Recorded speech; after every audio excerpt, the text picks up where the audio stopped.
అన్నిటికన్నా ఆడపిల్ల జీవితంలో అత్యంత క్లేశం ఏమిటో తెలుసా అండి? భర్త యొక్క కితాబు పుచ్చుకోలేకపోవడం. భర్త దానికి ఏమీ రాదండి, దానికి ఏమీ రాదండి, దాని మోహం అంటూనే ఉన్నాడు అనుకోండి, ఆమెను ఎంతమంది పొగిడినా ఆమె జీవితానికి తృప్తి ఉండదు. అదే ఎంత చేతకానిదైనా భర్త హృదయంలో స్థానం పొందిందనుకోండి, ఆమె పూజనీయ అవుతుంది లోకమంతటి చేత. అమ్మో ఆయనకి పరమ అనురాగం ఆవిడంటే, ఆవిడ జోలికి వెళ్ళడమే అంటుంది. అందుకే మనకు ఒక సామెత చెప్తుంటారు పెద్దలు, ఏదో మొగుడి చెయ్యని ముద్దు అత్తవారు పెట్టనటువంటి గొప్ప లోకంలో రావు అంటే. భర్త దగ్గర ఆ స్థానాన్ని పొందాలి. ఒక్కసారి శంకరుడు అన్నాడు నోరుజారి, ఆయన తెల్లగా ఉంటాడు, ఆవిడ నారాయణి, నారాయణుడి చెల్లెలు కదండి, మరి అన్నయ్య గారి పోలిక. నల్లగా ఆవిడ ఉంటుంది, ఆవిడ నల్లగా ఉంటుంది, ఈయన తెల్లగా ఉంటాడు. ఆయన ఒకసారి పాపం అసలు మా స్వామికి పరిహాసాలు ఆడడం రాదు, ఆయన ఎందుకు అన్నాడు కర్మకాల రోజుని ఇలా చూసి కాళీ అన్నాడు. కాళీ అంటే నల్లనిదానా అన్నాడు. ఆవిడ ఇలా చూసింది, ఎప్పుడు అలా అనలేదు, ఎంతో ప్రేమగా పిలిచేవారు ఉమా, శైలజ, అలా అనేవారు కాళీ అని ఓ వెటకారం నవ్వు నవ్వారు. కాస్త నోరు ఈ చివరి నుంచి పక్కకెళ్ళింది. అంటే తెల్లని వాణ్ణి నేను, నల్లని దానివి నువ్వు అన్నారని ఆపాటి పరిహాసాన్ని తట్టుకోలేక ఆమె యోగాగ్నిలో పడి తెలుపు పసుపు ఎరుపు రంగులతో కూడినటువంటి ప్రకాశిస్తున్న తత్వంతో ఎడమతొడ మీద కూర్చుని, నీ తెల్లటి పాలిపోయిన తెలుపు గొప్ప, నా రంగు గొప్ప అంది. గౌరవర్ణంతో వచ్చి కూర్చుంది. గౌరీని ముక్కు మీద వేలేసుకున్నాడు. కాళీ అన్నందుకు ఇంత ఉద్ధత అంటే, మీ మనసులో ఆపాటి నా మీద తగిన దానను కానన్న మాట కూడా నేను అంగీకరించలేదు. అందుకే శంకరాచార్యులు వారు స్తోత్రం చేస్తే, పార్వతీదేవిని పొంది పరమశివుడు గొప్పవాడా, పరమశివుణ్ణి పొంది పార్వతీదేవి గొప్పదా? ఆయన తీర్పు చెప్పలేదు. ఆయన అన్నారు, కళాభ్యాం చూడాలంకృత చచి కళాభ్యాం విజతప ఫలాభ్యాం. అమ్మా నీ తపస్సుకు ఫలం ఆయన, ఆయన తపస్సుకు ఫలం నువ్వు, ఇద్దరు ఒకరికొకరు చేసి సరిపోయారమ్మా అన్నారు. లేనిపోను గొడవ నాకెందుకే. ఆవిడ జోలికెడితే ఆయనకు కోపం, ఆయన జోలికెడితే ఆవిడకు కోపం. పరాశర భట్టర్లని వైష్ణవ సంప్రదాయంలో ఆయన శ్రీగుణరత్న కోశం చేశారు. ఆయన దెప్పి పొడిచారు శ్రీ మహావిష్ణువుని.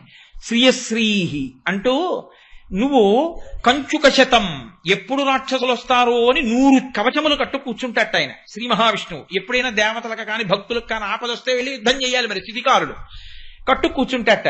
ఇన్ని కవచములు కట్టు కూర్చుంటే శత్రువులు వచ్చి బాణములు వేస్తే ఆయన యొక్క కవచములు పిట్లిపోయిన సందర్భాలు చాలా తక్కువ. ఆయన 100 కవచములు పిట్లిపోయి కింద పడిపోయాడు. ఎప్పుడోట తెలుసా అండి, ఆయన దగ్గరికి వెళ్ళి లక్ష్మీదేవిని స్తోత్రం చేసేట ఒక ఆయన. ఈయన పొంగిపోయేట్టిలాగా, పొంగిపోతే ఈయన 100 కవచములు పిట్లిపోయి కింద పడిపోయాట. చూసుకోలేక 100 కవచములు కింద పడిపోయాయని అంత పొంగొచ్చింది. ఈశ్వర స్ఫుటతు భుజయోహ కంచుక శతం అన్నారు పరాశర భట్టర్లు. నీ 100 కవచములు పిట్లిపోయాయి, నిన్ను స్తోత్రం చేస్తే కాదు, మా అమ్మని స్తోత్రం చేస్తే.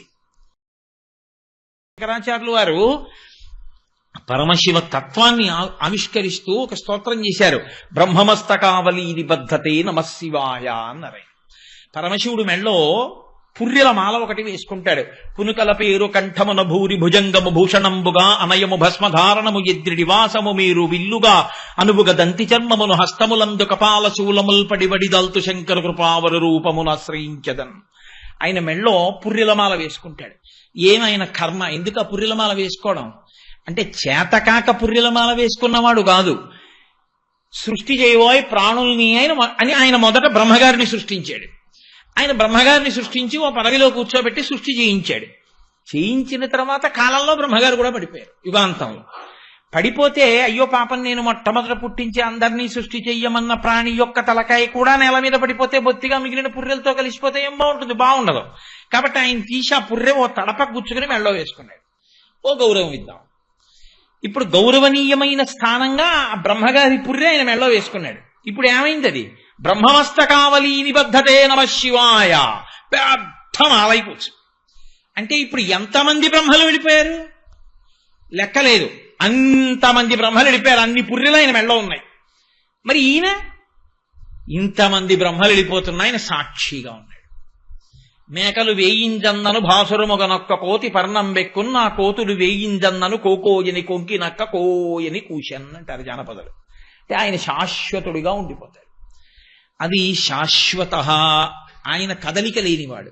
ఆయన కాలమునకు లొంగనివాడు, ఎంత కాలస్రవంతి ఎందు వెళ్ళిపోనివాడు, ఎప్పుడూ ఉండేవాడు, నిత్యుడు.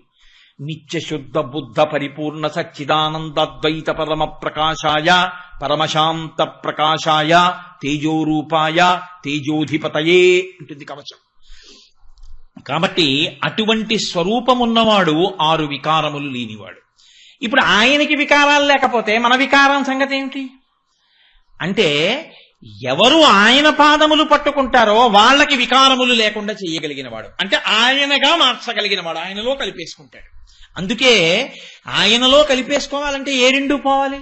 పుట్టుకుండకూడదు, చావు ఉండకూడదు, అంతే కదా సత్యం. ఇక జగత్తుగా ఉండకూడదంటే పుట్టకూడదు, చావకూడదు. పుట్టకుండా చావకుండా ఉండాలంటే పుట్టేట్టు చేసేవాడు మన్మధుడు, చచ్చేట్టు చేసేవాడు యమధర్మరాజు. యమధర్మరాజుని గుండెల మీద దాన్ని చంపినవాడు, మన్మధుడిని కాల్చినవాడు పరమశివుడు. కాబట్టి నీకు ఇదే ఆఖరిసారి శరీరం వదలడం, ఇక నువ్వు మళ్లీ పుట్టవలసిన అవసరం లేదు. ఎందుకనంటే ఆయనలో కలిసిపోతావు. ఆయన పాదములు పట్టుకున్నవాడు ఆయన యందే కలిసిపోతాడు. శివభుజంగ స్తోత్రంలో శంకర భగవత్పాదులు ఇదే హామీ ఇస్తారు. ఎవరు ఈ స్తోత్రం చదివి పట్టుకుంటున్నారో వారు ఈశ్వరుడు యందే కలిసిపోతున్నారు అంటారు. కాబట్టి ఇక మళ్లీ పుట్టడం, ఈ అల్లరి, ఈ గొడవ ఇవేం ఉండవు, ఇక షడ్వికారములు ఉండవు. ఉండని స్థితిని కల్పించగలిగిన వాడెవరో ఆయనకి శివ అని పేరు. కాదు శివ అన్న మాటకు అర్థం ఏమిటో తెలుసా అండి? అమరకోశమే వ్యాఖ్యానం చేస్తోంది.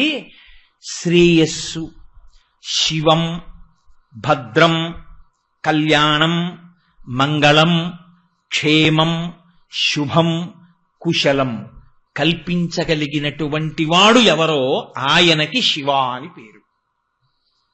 మీరు బాగా జ్ఞాపకం పెట్టుకోవాలి ఈ మాటలో. ఎవరు శివుడు అంటే శ్రేయం, మీకు శ్రేయస్సునిచ్చినటువంటి వాడెవరో ఆయన శివుడు. శ్రేయస్సు ఎక్కడి నుంచి వస్తుంది? శివానుగ్రహంగానే వస్తుంది. శ్రేయస్సు అన్న మాటకు అర్థం ఏంటో తెలుసా అండి? ఇవన్నీ పర్యాయ పదాలుగా వాడతాం మనం, కానీ ఏ పదానికి ఆ పదానికి అర్థం మారిపోతుంది. శ్రేయస్సు అంటే కాలమునందు మీరు సంకల్పించినటువంటి మంచి పని జరగడానికి కావలసినటువంటి ఆనుకూల్యమైన స్థితి ఏర్పడుట, దానికి శ్రేయస్సు అని పేరు. అంటే నేను మీకు ఉదాహరణ చెప్పాలి అంటే, నా కూతురికి పెళ్లి చేద్దాం అనుకుంటున్నాను, కన్యాదానం చెయ్యాలి. శుభలేఖలు వేసేసుకున్నాను, వంట వాళ్ళని పెట్టేసుకున్నాను, అన్నీ పెట్టేసుకున్నాను, వంట చేయించేసుకున్నాను, పందిర్లన్నీ వేయించుకున్నాను. ఇంకా రాత్రి 11 గంటలకి కన్యాదానం చేస్తాను. రాత్రి 7 గంటలకి ఎక్కడి నుంచి వచ్చిందో తెలియదా పెనుగాలి.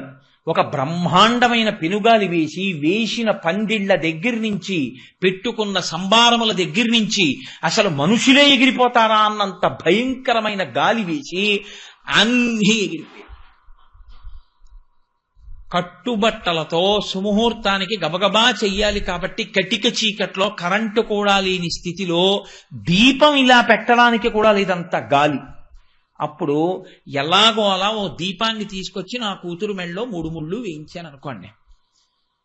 ఇలా జరగడానికి తుఫాన్ వస్తుంది అని ప్రమాద హెచ్చరిక ఉండి కూడా తుఫాన్ రాకుండా సంతోషంగా మీరు అనుకున్నట్టు హాయిగా పందిరి వేసి వాతావరణం చల్లగా ఉండి చక్కగా మీరు గోదానం చేసి కన్యాదానం చేసి, మీరు కన్యాదానం చేసిన తర్వాత కొన్ని వేల మందికి మీరు అన్నం పెట్టి సంతోషంగా ఇంతమంది బంధుమిత్రుల్ని చూసుకుని మీరు పరవశించిపోయేటట్టుగా మీకు ఆనుకూల్యమై పరిస్థితులు నిలబడ్డాయనుకోండి. ఇప్పుడు పెళ్లి చేసిన దానికి అప్పుడు పెళ్లి చేసిన దానికి తేడా ఉందా లేదా?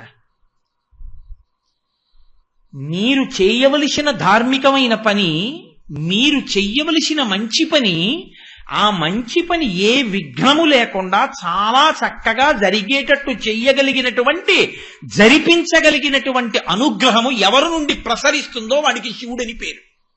శివానుగ్రహం లేదో నువ్వు అనుకున్న కార్యము, నువ్వు సంకల్పం చేసిన కార్యం మంచిదైనా అయిందనిపిస్తాడు. మహా అయితే అయిందనిపిస్తాడు, దాని ప్రయోజనం చాలా మందికి అందే అవకాశం ఉండదు. ఎందుకు ఉండదు? ప్రతిబంధకం అలా ఏర్పడుతుంది. శ్రేయస్సు, భద్రం. భద్రం అంటే ఏమిటో తెలుసా అండి? ఉన్నది ఉండడం భద్రం. ఉన్నది ఉండకుండా పోయిందనుకోండి, భద్రత లేదు అని గుర్తు. నేను ఈ వాచి తీసుకెళ్ళి పక్కన అరుగు మీద పెట్టి మా ఇంట్లో తలుపు జారగిలా వేసి ఒకసారి స్నానం చేసి వద్దామని లోపలికి వెళ్ళి బయటకు వచ్చాను అనుకోండి, వాచి లేదు. అరే వాచి ఇక్కడ పెట్టాను, ఎవరన్నా వచ్చారా? ఎవరు రాలేదే, మరి ఏమైంది వాచి? నమ చోరాయచ, నీకు చెప్పొస్తాడేంటి దొంగ? వాడు తలుపు తీశాడు, పక్కనే వాచి ఉంది, పట్టుకుపోయాడు. కాబట్టి ఇప్పుడు నువ్వు పరిగెత్తుకుంటూ వీధిలోకి వెళ్ళి ఏడు దొంగ ఏడు దొంగ అంటే నీకు కనపడతాడా నేనే దొంగ అని? నిజంగా వాచి తీసిన వాడు అక్కడే ఉన్నా నీకు తెలియదు దొంగ అని. ఎవరిని అడుగుతావు? ఉన్నది ఉండుట భద్రం. ఇది ఎక్కడి నుంచి వస్తుందో తెలుసా అండి? శివానుగ్రహంగా వస్తుంది. మూడవది శివం. ఇది చాలా చాలా ప్రధానం అండి. అందుకే శివ శివ శివ శివ శివ శివ అంటూనే ఉంటారు పెద్దలు. శివ శివ అనరాదా అని. కాళహస్తీశ్వర శతకంలో ధూర్జటైతే ఒడుగు ముందుకేసి అన్నాడు, పవి పుష్పంబగు అగ్ని మంచగు నాకూపారం భూమిస్థలంబగు శత్రుండతిమిత్రుడవు విషము దివ్యాహారమౌలెన్నగా అవనీ మండలి లోపలం శివ శివేచ్ఛాభాషణోల్లాసకిన్ శివాని నామము సర్వవస్యకరమౌ శ్రీకాళహస్తీశ్వర అన్నాడు. శివం అన్న మాటకు అర్థం ఏమిటో తెలుసా అండి? ఎప్పుడు మూడు నడుస్తూ ఉంటాయి, ఈ మూడిటి మీద మీకు అధికారం ఉండదు. ఇది చిత్రం. కాలో హి బలవాన్ కర్త సతతం సుఖదుఃఖయో నరాణాం పరతంత్రాణాం పుణ్యపాప అనుయోగతః అంటాడు వ్యాసుడు దేవి భాగవతంలో. కాల కలయతామహం అంటాడు గీతాచార్యుడు. ఈశ్వరుడు ఒకడు ఉంటాడు, ప్రారబ్ధము మీరు చేసుకున్నటువంటి పాపం ఒకటి ఉంటుంది, అది అనుభవంలోకి వస్తోంది, మీకు తెలియదు వచ్చేస్తోందని. అనుభవంలోకి మీరు చేసుకున్న పాపం వస్తోంది, మీకు తెలియదు. అది ఎప్పుడు వస్తుంది? కాలమునందు వస్తుంది. ఇచ్చేవాడెవరు? ఈశ్వరుడు. అనుకున్న అసంకల్పితమైవేహ యదకస్మాత్ ప్రవర్తతే నివర్త్యారంభమారబ్ధం అనుదైవస్య కర్మతత్ అంటాడు రాముడు అయోధ్యకాండలో. నువ్వు నేను ఎవరయా లక్ష్మణ? గురోరప్యవలిప్తస్యా కార్యాకార్యమజానతః ఉత్పదం ప్రతిపన్నస్యా కార్యం భవతి శాసనం. లక్ష్మణుడు అన్నాడు, దశరథుడెవడు రాజ్యం ఇవ్వకపోవడానికి? చంపేస్తానండి. రాముడు అన్నాడు, నిన్న రాజ్యం ఇస్తే నాన్నగారేనా?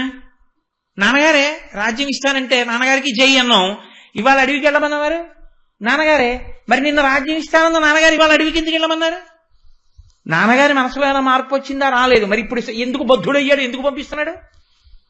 లక్ష్మణ, నాన్నగారిని సత్యమునందు నిలబెట్టి ఆయన ఇచ్చినటువంటి వరాన్ని గుర్తు తెచ్చుకుని కైకమ్మ రూపంలో అడిగి అరణ్యానికి పంపిస్తున్నటువంటి దైవము కళ్ళ ఎదుట కనపడడు. నాన్నగారు కనపడతారు నిమిత్తంగా. ఎవరితో గొడవ పడతావు? అదో కొత్త పాపం. నాన్నగారిని దెబ్బలాడ్డం, నాన్నగారి మీద యుద్ధం చేయడం. అనుదైవస్య కర్మతత్. దైవము విధించిన శాసనమునకు ఒడంబడితే చేసుకున్న పాపం అన్నా పోతుంది. పెట్టి సద్దు మనం బయలుదేరదాం. అది ధార్మికుడు మాట్లాడే మాట. ధర్మం తప్పేవాడు ఈశ్వరుడి మీద తిరగబడతాడు. తిరగబడితే ఏం చేస్తాడంటే కొత్త పాపాన్ని మూటకట్టుకుంటాడు. ఏమిటో ఇన్ని పూజలు చేశానండి, ఇప్పుడు చేశావు, నువ్వు చేసిన పాపం ఎక్కడికి పోతుంది? కాబట్టి అది అనుభవంలోకి వచ్చింది. ఈ అనుభవంలోకి వచ్చేటట్టు చెయ్యగలిగిన వాడు ఈశ్వరుడు. ఈశ్వరుడు ఒకవేళ పాపమునకు ఫలితము ఇచ్చినా, పోన్లేవయా పాపం పోయింది అని ఆయన కాళ్లే పట్టుకుంటానన్నవాడు దృఢభక్తి కలిగిన వాడు. లోకుల్నంగని మెచ్చని ఎలుగని లోలోన నిందించని చీకాకున్బడని మహాత్ముడనని జేలొగ్గని మూకీభావమునం తిట్టని త్రోయిని నీ కారుణ్యము కలిగి ఉండినను అంతే చాలును శంకర. నాకు ఏదైనా జరగని, నాకేం నిమిత్తం లేదు. ఇవాళ చాలా బాగుందన్నవాడు రేపు వీడికేం వచ్చనొచ్చు. రెండు సత్కారాలుగానే గ్రహించగలిగిన స్థితి నాకి. రెండిటి యందు నీ పాదములు విడిచిపెట్టకుండా నేను ఉండగలిగితే నాకు చాలు ఈశ్వర, నాకింకేం అక్కర్లేదు. తుల్యనిందా స్తుతిర్మౌని సంతుష్టో ఏనకేనచిత్ అనికేత స్థిరమతి భక్తిమాన్మే ప్రియో నరహ అంటాడు భగవద్గీతలో కృష్ణ భగవానుడు. పేర్లు మారతాయండి, కృష్ణుడు శివుడు అని, అన్ని ఒకటే. ఏ పదార్థం చెప్పినా అలాగే చెప్తుంది, అంతకు తప్ప ఓ పదార్థం ఓలా చెప్తే ఓ పదార్థం ఓలా చెప్పరు. అందుకే వాళ్ళిద్దరి మధ్య ఇప్పుడు గొడవలు గోదారి ఏమి ఉండవు, ఒకళ్ళకొకళ్ళు సమర్థించుకుంటారు తప్ప. కాబట్టి ఎవరు శివుడు అంటే, ఎవరి కాళ్ళు మీరు గట్టిగా పట్టుకున్న కారణం చేత మీకు దురితమును అనుభవంలోకి తీసుకొచ్చి ఇచ్చేటప్పుడు, అరే రే వీడు నా కాళ్ళు ఇంత గట్టిగా పట్టుకుని ఉన్నాడు, ఇప్పుడు బుద్ధి వచ్చింది, వీడు ఎంతో భక్తితో నన్ను పట్టుకుని ఉన్నాడు, బొత్తిగా వీడికి ఇంత పెద్ద దెబ్బ కొట్టేయడమా? వీడిని కొడితే వీడు ఏం చేస్తాడో తెలుసా? మళ్ళీ నన్నే పట్టుకుని ఏడుస్తాడు. అప్పుడు వాడు నన్ను పట్టుకుని ఏడిస్తే నేనేం చెప్పను? భాగవతంలో శ్రీ మహావిష్ణువు బలిచక్రవర్తిని అనుగ్రహించేటప్పుడు దర్శనమిచ్చి ఓ మాట అంటారు. నేను ఎందుకు రక్షించానో తెలుసా బలిచక్రవర్తిని అని అడిగారు. వీడు నా కొరకు రక్షింపవలయువాడు అన్నారు. చాలా చిత్రమైన మాట. వీడి కోసం రక్షించట్లేదు, నా కోసం రక్షిస్తున్నాను. ఎందుకో తెలుసా? ఎరా 3 అడుగులు ఇస్తా అన్నావు, 2 అడుగులు కొలిచేశాను, 3వ అడుగు ఎక్కడ పెట్టనన్నాడు. సునృతంబు కాని నుడువదు నా జీహ్మ బొంకజాల నాకు బొంకు లేదు, నీ తృతీయ పదము నిజము నాశిరమున నెలవి చేసి పెట్టు నిర్మలాత్మ అని తలంచి నా తల మీద పెట్టేయి అన్నాడు. వీడింత భక్తితో ఉండి నా తల మీద కాలెట్టేయి అంటే, వీణ్ణి నేను ఏమైనా చేసేస్తే ఇంకా రేపు పొద్దున్న నేను ఉన్నానని ఎందుకు నమ్ముతుందిరా లోకం? అందుకని ఇప్పుడు నేను ఉన్నానని నమ్మాలంటే వీడిని నా కోసం రక్షించాలి, వాడి కోసం కాదు. వీడు నా కొరకు రక్షింపవలయువాడు అంటాడు. కాబట్టి ఈశ్వరుణ్ణి భక్తులు బంధిస్తారు, ఆయన ఏమీ చెయ్యలేని స్థితికి తీసుకొస్తారు. ఇప్పుడు ఈశ్వరుడు అంటాట, వీడు ఒకప్పుడు తప్పు చేశాడు, ఇప్పుడు ఇంత భక్తి తత్పరుడయ్యాడు, నా పాదములు పట్టుకున్నాడు, నేను ఎలా వేయని శిక్ష అంత శిక్ష వెయ్యను. ఏం చేస్తానో తెలుసా? వెయ్యకపోతే పాపం పోదు. కాబట్టి ఏం చేయాలి? వాడికి 35 మార్కులు రాకపోయినా 10 మార్కులు మోడరేషన్ ఇచ్చామని చెప్పి 25 మార్కులకి పాస్ చేసి సర్టిఫికెట్ ఇచ్చేయడమే. కాబట్టి ఏం చేయాలి? ఒక్క పని చేసేస్తాను, వాణ్ణి ఇవాళ పాము కరిచేయాలి, ఓ గండు చీమతో కరిపించేస్తాను. విషం ఎక్కిందా లేదా, దురద పెట్టిందా లేదా, అబ్బా అన్నాడా లేదా, ఇలా ఇలా ఇలా ఇలా తుడుచుకున్నాడా లేదా, ఏమిటంటే అలా తుడుచుకుంటున్నారంటే ఇంత కండచీమ కుట్టేసిందో చూడు ఎంత దొద్దురెక్కిందో అంటాడు. వాడికి తెలుసా ఈశ్వరుడు పాము కుట్టకుండా చేశాడని? వాడు బాధపడుతూ కూడా శివ శివ శివ శివ శివ శివ అంటూనే ఉంటాడు. ఇది నమఃశివాభ్యాం అశుభాపహాభ్యాం. శంకరాచార్యులు వారు ఉమామహేశ్వర స్తవం చేశారు. అందులో నమఃశివాభ్యాం సరసోత్సవాభ్యాం సమస్కృతాభీష్టవరప్రదాభ్యాం నారాయణైనార్చిత పాదుకాభ్యాం నమో నమః శంకర పార్వతీభ్యాం అంటూ నమఃశివాభ్యాం అశుభాపహాభ్యాం అంటారు. రావలసినటువంటి అశుభాన్ని తీసేసి దాని స్థానంలో చాలా తక్కువ కష్టాన్ని మాత్రమే ఇచ్చి రక్షించగలిగినటువంటి శక్తి కలిగిన వాడెవరో వాడికి శివుడని పేరు. అయితే మీరు ఇక్కడ ఒకటి గుర్తుపెట్టుకోవాలి, నేను ఈ ఉపన్యాసం చెప్పేటప్పుడు కేవలం శివుడే ఇటువంటి వాడు, విష్ణువు కాడని నేను చెప్పట్లేదని మీరు గుర్తుపట్టుకోవాలి. ఆపదామపహర్తారం దాతారం సర్వసంపదాం లోకాభిరామం శ్రీరామం భూయో భూయో నమామ్యహం. ఆపదలను తీసేసి ఆపదల స్థానంలో మనకి సుఖములను ఇచ్చేవాడు రామచంద్రమూర్తి. అప్పుడు ఆయన ఎవరయ్యాడు? శివుడేనా అయ్యాడు? అందుకే శివుడు అవుతారు. ఎలా అవుతారంటే ఇదిగో ఇలా చేసి, అది ఈశ్వర స్థానము. అందుకని వాళ్ళకి ఈ పేర్లతోటి పై రూపాలతోటి వాళ్ళకి గొడవలేం ఉండవు. అది నిర్గుణ నిరంజన నిర్వికార నిత్యశుద్ధ బుద్ధ చైతన్య తత్వంగా అలా నిలబడి ప్రకాశిస్తుంటుంది. ఈ పై పటాటోపానికి వేషాలకి అల్లరబడిపోవడం అంతకన్నా అన్యాయం ఇంకోటి ఉండదు లోకంలో. కాబట్టి శివ ఆయన ఏం చేస్తూ ఉంటాడు? ఆయన పాదములను ఎవరు పట్టుకున్నారో వాళ్ళు చేసుకున్నటువంటి పాపము అనుభవములోకి వచ్చి వాళ్ళు కళ్ళంబట నీళ్లు పెట్టుకుని గుండెలు బాదుకుని ఏడవకుండా చూస్తాడు. మీకు అందుకే పెళ్లి చేస్తే గౌరీ తపస్సు చేయిస్తారు. ఎందుకు చేయిస్తారో తెలుసా అండి? ఆడపిల్లతోటి ఒక్కటే కారణం. అన్నిటికన్నా ఆడపిల్ల జీవితంలో అత్యంత క్లేశం ఏమిటో తెలుసా అండి? భర్త యొక్క కితాబు పుచ్చుకోలేకపోవడం. భర్త దానికి ఏమీ రాదండి, దానికి ఏమీ రాదండి, దాని మోహం అంటూనే ఉన్నాడు అనుకోండి, ఆమెను ఎంతమంది పొగిడినా ఆమె జీవితానికి తృప్తి ఉండదు. అదే ఎంత చేతకానిదైనా భర్త హృదయంలో స్థానం పొందిందనుకోండి, ఆమె పూజనీయ అవుతుంది లోకమంతటి చేత. అమ్మో ఆయనకి పరమ అనురాగం ఆవిడంటే, ఆవిడ జోలికి వెళ్ళడమే అంటుంది. అందుకే మనకు ఒక సామెత చెప్తుంటారు పెద్దలు, ఏదో మొగుడి చెయ్యని ముద్దు అత్తవారు పెట్టనటువంటి గొప్ప లోకంలో రావు అంటే. భర్త దగ్గర స్థానాన్ని పొందాలి. ఒక్కసారి శంకరుడు అన్నాడు నోరుజారి, ఆయన తెల్లగా ఉంటాడు, ఆవిడ నారాయణి, నారాయణుడి చెల్లెలు కదండి, మరి అన్నయ్య గారి పోలిక, నల్లగా ఆవిడ ఉంటుంది, ఆవిడ నల్లగా ఉంటుంది, ఈయన తెల్లగా ఉంటాడు. ఆయన ఒకసారి పాపం అసలు మా స్వామికి పరిహాసాలు ఆడడం రాదు, ఆయన ఎందుకు అన్నాడో కర్మకాలం రోజుని ఇలా చూసి కాళీ అన్నాడు. కాళీ అంటే నల్లనిదానా అన్నాడు. ఆవిడ ఇలా చూసింది, ఎప్పుడు అలా అనలేదు, ఎంతో ప్రేమగా పిలిచేవారు ఉమా శైలజ, అలా అనేవారు కాళీ అని ఓ వెటకారం నవ్వు నవ్వారు. కాస్త నోరు ఈ చివరి నుంచి పక్కకెళ్ళింది. అంటే తెల్లని వాణ్ణి నేను, నల్లని దానివి నువ్వు అన్నారని ఆపాటి పరిహాసాన్ని తట్టుకోలేక ఆమె యోగాగ్నిలో పడి తెలుపు పసుపు ఎరుపు రంగులతో కూడినటువంటి ప్రకాశిస్తున్న తత్వంతో ఎడమతొడ మీద కూర్చుని నీ తెల్లటి పాలిపోయిన తెలుపు గొప్ప నా రంగు గొప్ప అంది. గౌరవర్ణంతో వచ్చి కూర్చుంది. గౌరీని ముక్కు మీద వేలేసుకున్నాడు. కాళీ అన్నందుకు ఇంత ఉద్ధత అంటే మీ మనసులో ఆ పాటి నా మీద తగిన దానను కానన్న మాట కూడా నేను అంగీకరించలేదు. అందుకే శంకరాచార్యులు వారు స్తోత్రం చేస్తే పార్వతీదేవిని పొంది పరమశివుడు గొప్పవాడా, పరమశివుణ్ణి పొంది పార్వతీదేవి గొప్పదా? ఆయన తీర్పు చెప్పలేదు. ఆయన అన్నారు కళాభ్యాం చూడాలంకృత చచి కళాభ్యాం విజతప ఫలాభ్యాం. అమ్మా నీ తపస్సుకు ఫలం ఆయన తపస్సుకు ఫలం నువ్వు, ఇద్దరు ఒకరికొకరు చేసి సరిపోయారమ్మా అన్నారు. లేనిపోను గొడవ నాకెందుకే? ఆవిడ జోలికెడితే ఆయనకు కోపం, ఆయన జోలికెడితే ఆవిడకు కోపం. పరాశర భట్టర్లని వైష్ణవ సంప్రదాయంలో ఆయన శ్రీగుణరత్న కోశం చేశారు. ఆయన దెప్పి పొడిచారు శ్రీ మహావిష్ణువుని.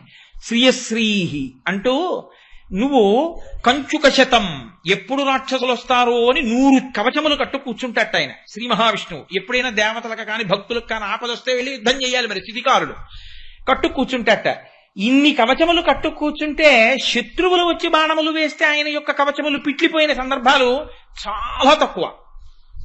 ఆయన 100 కవచములు పిట్లిపోయి కింద పడిపోయాడు. ఎప్పుడోట తెలుసా అండి? ఆయన దగ్గరికి వెళ్ళి లక్ష్మీదేవిని స్తోత్రం చేసేట ఒక ఆయన. ఈయన పొంగిపోయేట్టిలాగా పొంగిపోతే ఈయన 100 కవచములు పిట్లిపోయి కింద పడిపోయాట. చూసుకోలేట 100 కవచములు కింద పడిపోయాయని అంత పొంగొచ్చింది. ఈశ్వర స్ఫుటతు భుజయోహ కంచుక శతం అన్నారు పరాశర భట్టర్లు. నీ 100 కవచములు పిట్లిపోయాయి. నిన్ను స్తోత్రం చేస్తే కాదు, మా అమ్మని స్తోత్రం చేస్తే.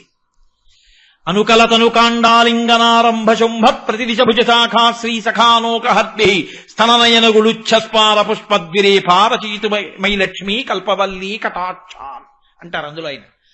కాబట్టి అలా లక్ష్మీనారాయణోపాసన చేస్తారు ఆయన. కనుక మీకు వస్తున్నటువంటి అశుభాన్ని, మీరు చేసుకున్నటువంటి పాపము దురితముగా మీకు బ్రహ్మాండమైనటువంటి కష్టాన్ని ఇచ్చేసే సందర్భంలో మీరు ఇప్పుడు శివశివ శివశివ శివశివ అంటూ ఆయన పాదములు పట్టుకున్న కారణాన్ని దృష్టిలో పెట్టుకుని మిమ్మల్ని ఏడవకుండా చేసి చెప్పను కూడా చెప్పకుండా నువ్వు నాకు పటికి బెల్లం ముక్కన్నా పెట్టు, నీకు ఇంత ఉపకారం చేశాన్న ఆయనేం అడగడం. మీరు పట్టుకున్నారు కాబట్టి మీకు తెలియని కూడా తెలియదు ఆయన చీమతో కనిపించాడు, ఇవాళ పాముతో కనిపించలేదని. ఒక్కొక్క రోజున చూడండి, అకస్మాత్తుగా ఏదో తగులుతుంది, తెగుతుంది, నెత్తురు వస్తుంది. అంటే ఆ రోజున శరీరము తెగి నెత్తురు ధారలుగా కారవలసినటువంటి పరిస్థితి ఏదో ఉంది. కానీ ఆయన ఏదో దీక్షలో ఉన్నాడు, ఆయనకి ఏదో ఒక భగవత్ కార్యంలో నిమగ్నం అయి ఉన్నాడు. కాబట్టి ఇప్పుడు ఆయనకి శరీరములోంచి నెత్తురు ఏరులా కారకూడదు, ఆయన హాస్పిటల్లో వెళ్ళి పడిపోకూడదు, ఆయనకి కట్లు కట్టకూడదు. కాబట్టి పడిపోతాడు, చిన్న దెబ్బ తగులుతుంది, నెత్తురు కారుతుంది, కట్టుకోడు, హాస్పిటల్కి వెళ్ళడు, ఏమీ చేయడు, ఎప్పుడు ఏం చేస్తున్నాడో అది చక్కగా చేసుకెళ్ళిపోతాడు. ఇప్పుడు పడిపోవడం జరిగింది, నెత్తురు కారడం జరిగింది, బాధపడడం జరిగింది, కానీ ఆయనకి మాత్రం ఏ ఉపద్రవం రాలేదు. ఇది చేసిన వాడు ఎవరో తెలుసా అండి? శివుడు. కాబట్టి శివ శివ, ఇది శివం. శ్రేయం భద్రం శివం మంగళం. మంగళం అంటే ఏమిటో తెలుసా అండి? సుఖము అని మీకు దేని వలన అనిపిస్తుందో, అంటే వేదం అంగీకరించిన సుఖాలు స్మండే, వేదం అంగీకరించిన సుఖాల గురించి నేను మాట్లాడినా. వేదము అంగీకరించినటువంటి సుఖములు ఏ ఉన్నాయో అవి మీరు పొందడానికి కావలసినటువంటి యోగ్యతని ఈశ్వరుడు కల్పిస్తే దానికి మంగళం అని పేరు. అంటే ఓ ఉదాహరణ చెప్పాలి అని అనుకోండి, నేను నా ఇంట్లో పూజ గది ఏసీ చేయించుకుందాం, నేను చదువుకునే గది ఏసీ చేయించుకుందాం అని నేను అనుకోలేదు. కానీ శివ సంకల్పమస్తు, ఈశ్వరుడికి కలిగింది. వీడు పాపం ఓహో చెమట్లు తుడుచుకుంటూ, ఆ చదువుకుంటుంటే చెమట అంతా పుస్తకాల మీద పడిపోతూ, అది తుడుచుకుంటూ రమించిపోతూ, అయ్యో నాకు ఏసీ కూడా ఈశ్వరుడు ఇవ్వలేదు, ఇన్నాళ్ళ నుంచి నేను ఇవన్నీ చదివి ఇంత మురిసిపోతున్నాను, ఏమిటో నన్ను కరుణించలేదని అనుకుంటాడేమో వీడని. అసలు ఆడు అనుకోకపోయినా ఆయనే తెచ్చి ఓ ఏసీ బిగింపించేశాడు. నువ్వు కొనలేదు, నువ్వు తేలేదు, కానీ ఏసీ మాత్రం వచ్చి కూర్చుంది గదిలో. ఇది కళ్యాణం. జీవబ్రహ్మైక్య సిద్ధి కళ్యాణం పక్కన పెట్టండి. మీకు సుఖమును కల్పించగలిగినటువంటి వస్తువులు మీ ఇంటికి వచ్చి చేరుట, ఇది కళ్యాణం.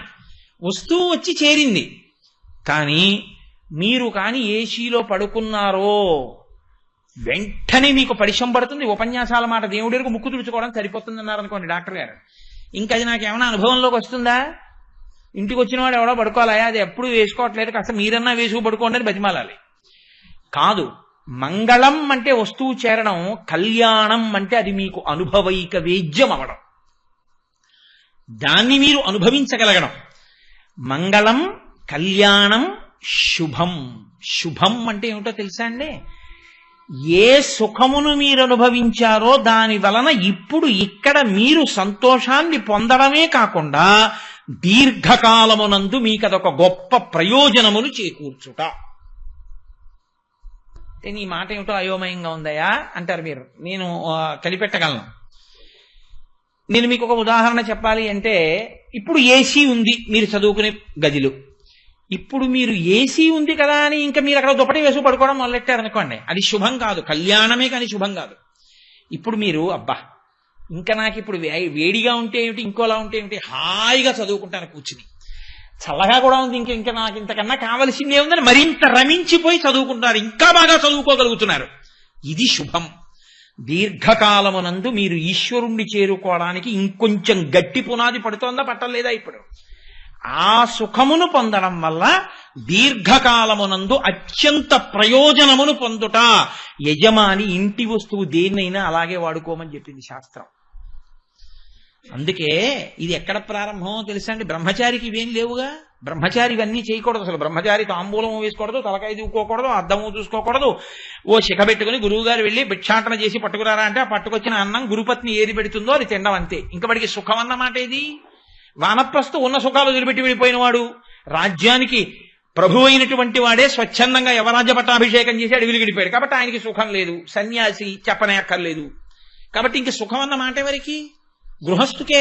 గృహస్థుకి సుఖం ఎప్పుడు వచ్చింది అసలు? బ్రహ్మచారి గృహస్థ అయితే కదండి సుఖం అన్నది ప్రారంభం. ఇంకా అందుకని అసలు సుఖాలకి ప్రారంభ సుఖం ఎక్కడుంది? భార్య పక్కకి రావడంలోనే ఉంది కదూ. భార్యాస్థానాన్ని పూరిస్తే సుఖము ప్రారంభమైంది. ఇప్పుడు సుఖమన్నది దీర్ఘకాలిక ప్రయోజనానికి భార్య ఎలా పనికొచ్చింది? శరీరమునందు మనస్సునందు పటమరించినటువంటి కామం అధార్మికమైనటువంటి మార్గములో వెళ్లకుండా ధార్మికమైన మార్గంలో కామాన్ని తీర్చుకోవడానికి పత్ని యోగ్యమై, ఆమె యందు పితృరుణం తీర్చుకోవడానికి కొడుకుని కని, ఆమె చెయ్యి పట్టుకుని యజ్ఞము యాగము చేసి ఈశ్వర మార్గంలో ప్రస్థానం చేసి ఈ సుఖములు సుఖములా అన్న భావనతో వైరాగ్యమును పొంది వానప్రస్థానికి వెళ్ళి తరించడానికి భార్య పనికొచ్చిందా పనికిరాలేదా? సుఖస్థానములో ముందు వచ్చి కూర్చున్న భార్య ఈ సుఖమును కొనసాగించడంలో కొడుకునిచ్చింది, కూతురునిచ్చింది, కన్యాదానం చేయించింది, వంశాన్ని పెరిగేటట్టు చేసింది, నీకు పితృరుణం తీరేటట్టు చేసింది. నీ పక్కన కూర్చోవడం వల్ల యజ్ఞం చేశావు, యాగం చేశావు, చండీ హోమానికి పూర్ణాహుతి చేశావు, ఆవిడ ఉండబట్టే కదా చేశావు.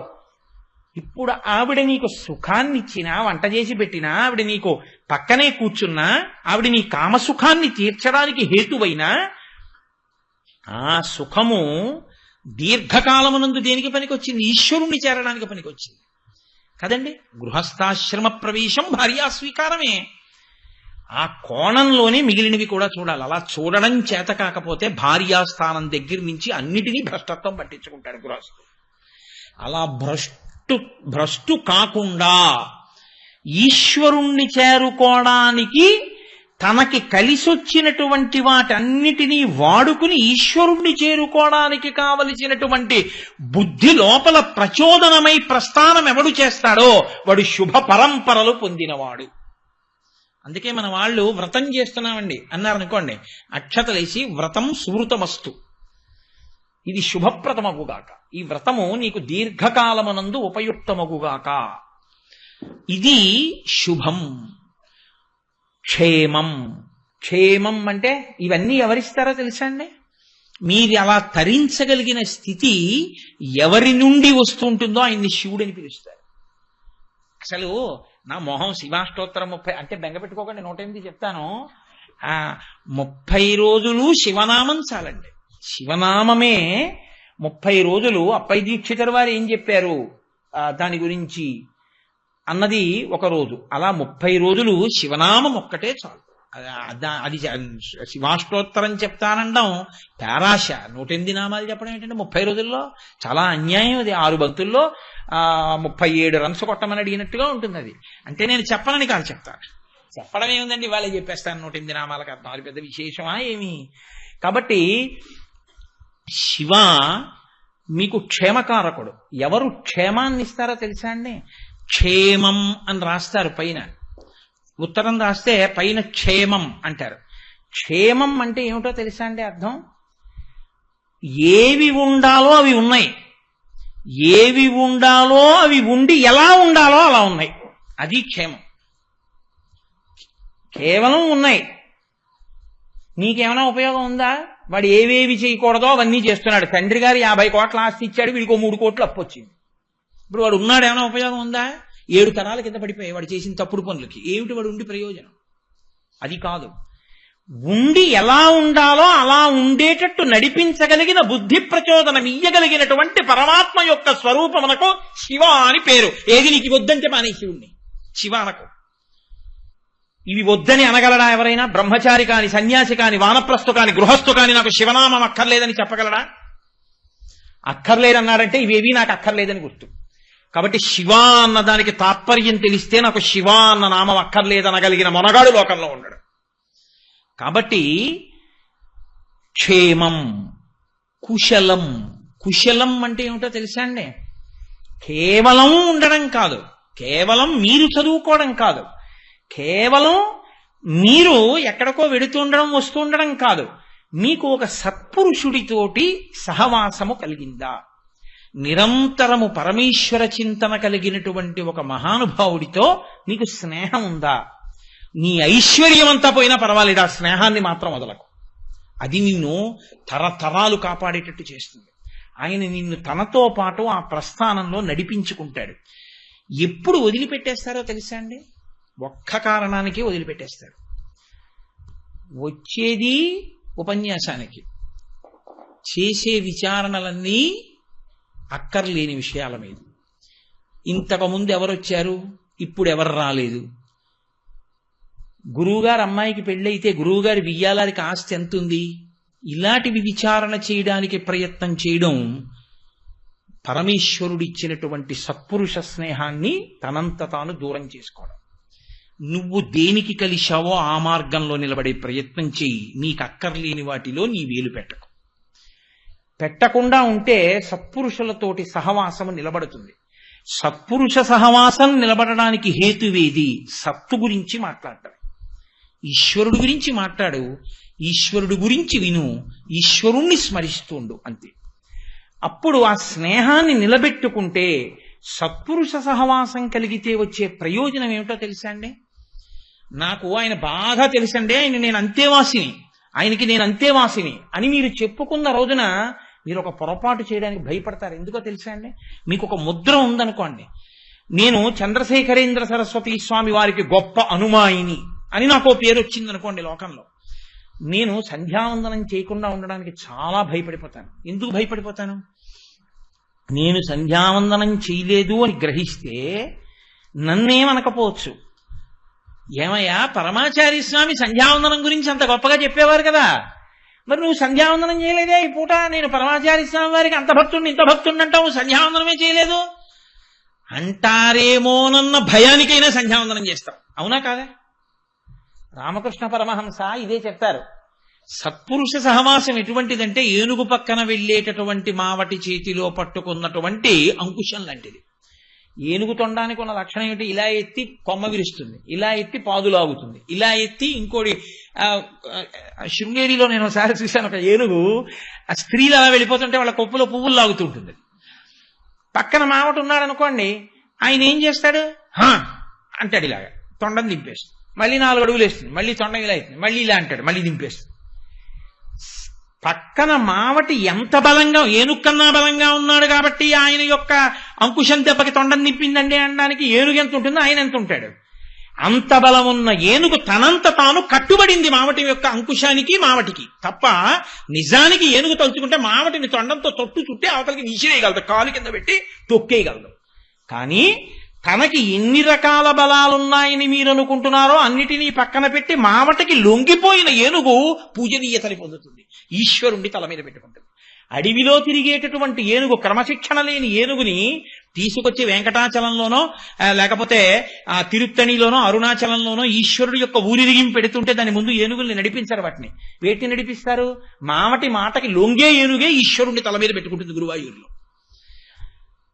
గురువు గారి మాటకి, సత్పురుషుడు యొక్క మాటకి తనంత తాను అహంకారమును మీరు పొందడానికి ఎన్ని హేతువులు మీకున్నాయో అన్నిటినీ పక్కన పెట్టి మీ అంత మీరు లొంగిపోవడం అలవాటైతే మీకు సత్పురుష సహవాసం చేత మీరు ఎలా ప్రవర్తించాలో అది మీకు అలవాటు అవుతుంది. కనీసం అయ్యో ఆయనతో ఉంటున్నాం, ఇలా చేస్తే బాగుంటుందా అని మీరు చేయకుండా ఉంటారు కదండి. ఇది కుశలం. అలా ఉండడానికి కావలసినటువంటి సత్పురుష సహవాసం నీ జీవితంలో ఏమైనా దొరికిందా? నువ్వు ఆయనతో కలిసి ఉండడం ఒకెత్తు, ఆయన నిన్ను పేరు పెట్టి పిలవడం ఒకెత్తు. ఆయన నిన్ను గుర్తుపడతారా? అంతమందిలో చూడగానే ఆప్యాయంగా పలకరిస్తారా? నీ జీవితంలో, నీ జీవకోటి యాత్రలో నువ్వు ఒక పెద్ద మెట్టు పైకెక్కి నించున్నట్లు గుర్తు. ఆపాటి పరిచయం ఉందిగా, చాలు నీ జన్మకి. ఈ స్థితి నిలబెట్టుకోవాలి. నిలబెట్టుకోవాలంటే చాలా జాగరూకతతో ఉంటే అంతేవాసివి కాగలవంటే మనస్సులో జ్ఞాపకానికి ఉంటావు. ఈ స్థితిని నువ్వు పొందుతూ ఉంటే కుశలం. ఇది ఎవరిస్తారు ఇటువంటి అభ్యున్నతిని? నీకు రాకపోయినా వచ్చినవాడు ఒకడు ముందు నడిస్తే వాడు చేయబట్టుకుంటే నువ్వు అదే పొందుతావు కదండి. శేషాద్రి ఎక్స్ప్రెస్ ఎక్కి పడుకున్నవాడు ప్రత్యేకంగా తిరుపతి వెళ్ళక్కర్లేదు, తెల్లారేపటికి తిరుపతిలోనే ఉంటాడు. ఎందుకంటే శేషాద్రి తిరుపతి వెళ్ళింది కాబట్టి. సత్పురుషుడి చొక్కా పట్టుకున్నవాడు సత్పురుషుడు చేరిన చోటికే చేరుతాడు. ఎందుకు చేరుతాడు? అథవా కొంత దూరమైనా చేరిపోతాడు కదండి. ఆయనంత ఉపాసన బలం లేకపోవచ్చేమో కానీ ఆయనతో ఊళ్ళోకి వెళ్ళాడు, తెల్లవారులు ఎత్తే ఆయన ఇంటికి వెళ్ళాడు, ఆయన చెప్పిన మాటలు పాటించాడు, ఆయన మీద నమ్మకం పెంచుకున్నాడు, ఆయన చెప్పింది విన్నాడు. ఓ గురువుగారు గురువుగారు గురువుగారు అన్నాడు, భక్తితో మార్చుకున్నాడు జీవితాన్ని. జీవనయాత్రలో పెద్ద పెనుమార్పు వచ్చిందా లేదా? ఇది రావడానికి హేతువు సత్పురుషులతో సహవాసం. ఇది ఏర్పడితే కుశలం. మీకు ఎలా దొరుకుతాడు సత్పురుషుడు? సత్పురుషుడు అన్నవాడెవరు? ఆయనకి ఏ కోరిక లేదు, ఆయనకే ఇది పొందుదామని లేదు. ఇది పొందుదామని లేనివాడు మీ దగ్గర ఎందుకోసం ఆశ్రయిస్తాడు? మీ వల్ల ఏ ప్రయోజనం కలగాలని కోరుకుంటాడు ఆయన? ఆయన ఏం కోరుకోడు. మీరు ఆయనతో కలిసి ఉన్నా ఆయనకి అంతే సంతోషం, మీరు ఆయన్ని విడిచిపెట్టేసినా ఆయనకి అంతే సంతోషం. ఆయన పట్టుకున్న నాడు పొంగిపోడు, విడిచిపెట్టిన నాడు ఏడుస్తూ కూర్చోడు. ఎందుకంటే ఆయనకి తెలుసు లోకంలో ఎవరిని పట్టుకోవాలో ఆయనకి తెలిసి ఉన్నవాడు కాబట్టి ఈ పట్లకి ఈ విడుపులకి ఆయనేం బాధపడిపోయేవాడు కాడు, పొంగిపోయేవాడు కాడు. కానీ పట్టుకోవలసిన కర్తవ్యం ఎవరి మీద ఉంది? నీ మీద ఉంది. ఆ పట్టు నీకు తెలిసిందా? అది తెలిసేట్టు చెయ్యగలిగిన ప్రజ్ఞ ఎవరిలోంచి ప్రకాశిస్తోందో వాడికి శివుడని పేరు. ఆ శివానుగ్రహం ఉంటే నీకు సత్పురుష సహవాసము లభిస్తుంది. కాబట్టి ఇన్నిటిని ఇవ్వగలిగిన వాడెవరు? ఆయన శివుడు అంది. కాబట్టి చూడండి, ఇంకా నేను కొన్ని విడిచిపెట్టేస్తున్నాను. ఎందుకని అంటే నేను ఈ శివనామం దాటకపోతే మహేశ్వర నామంలోకి ఎప్పుడు వెళ్ళను? కాబట్టి భయం. నిన్ననే నాకు ఇంటికి వెడుతున్నప్పుడే కారులో నానాజీ గారు లెక్క చెప్పారు, నువ్వు ఇన్ని పూర్తి చేస్తుండాలి రోజు, నిన్ను అడుగుతా మళ్ళీ కారు ఎక్కినప్పుడు, ఇన్ని చేశావా అని అడుగుతాను. ఒళ్ళు జాగ్రత్త పెట్టుకో, అన్ని నామాలు పూర్తి చెయ్యి అని చెప్పారు. కాబట్టి నేను శివనామం దగ్గరే ఉండిపోతే ఎలా? కాబట్టి ఇన్నింటిని ఇవ్వగలిగిన వాడు శివుడు. ఇందులో మీకు నాకు అక్కర్లేదండి ఇవేవి అన్నవాళ్ళు ఎవరైనా ఉన్నారు ఈ సభలో అని నేను అనుకోవట్లేదు కదండి. ఇవన్నీ కావాలి. ఇవన్నీ కావాలంటే శివుడు కావాలి.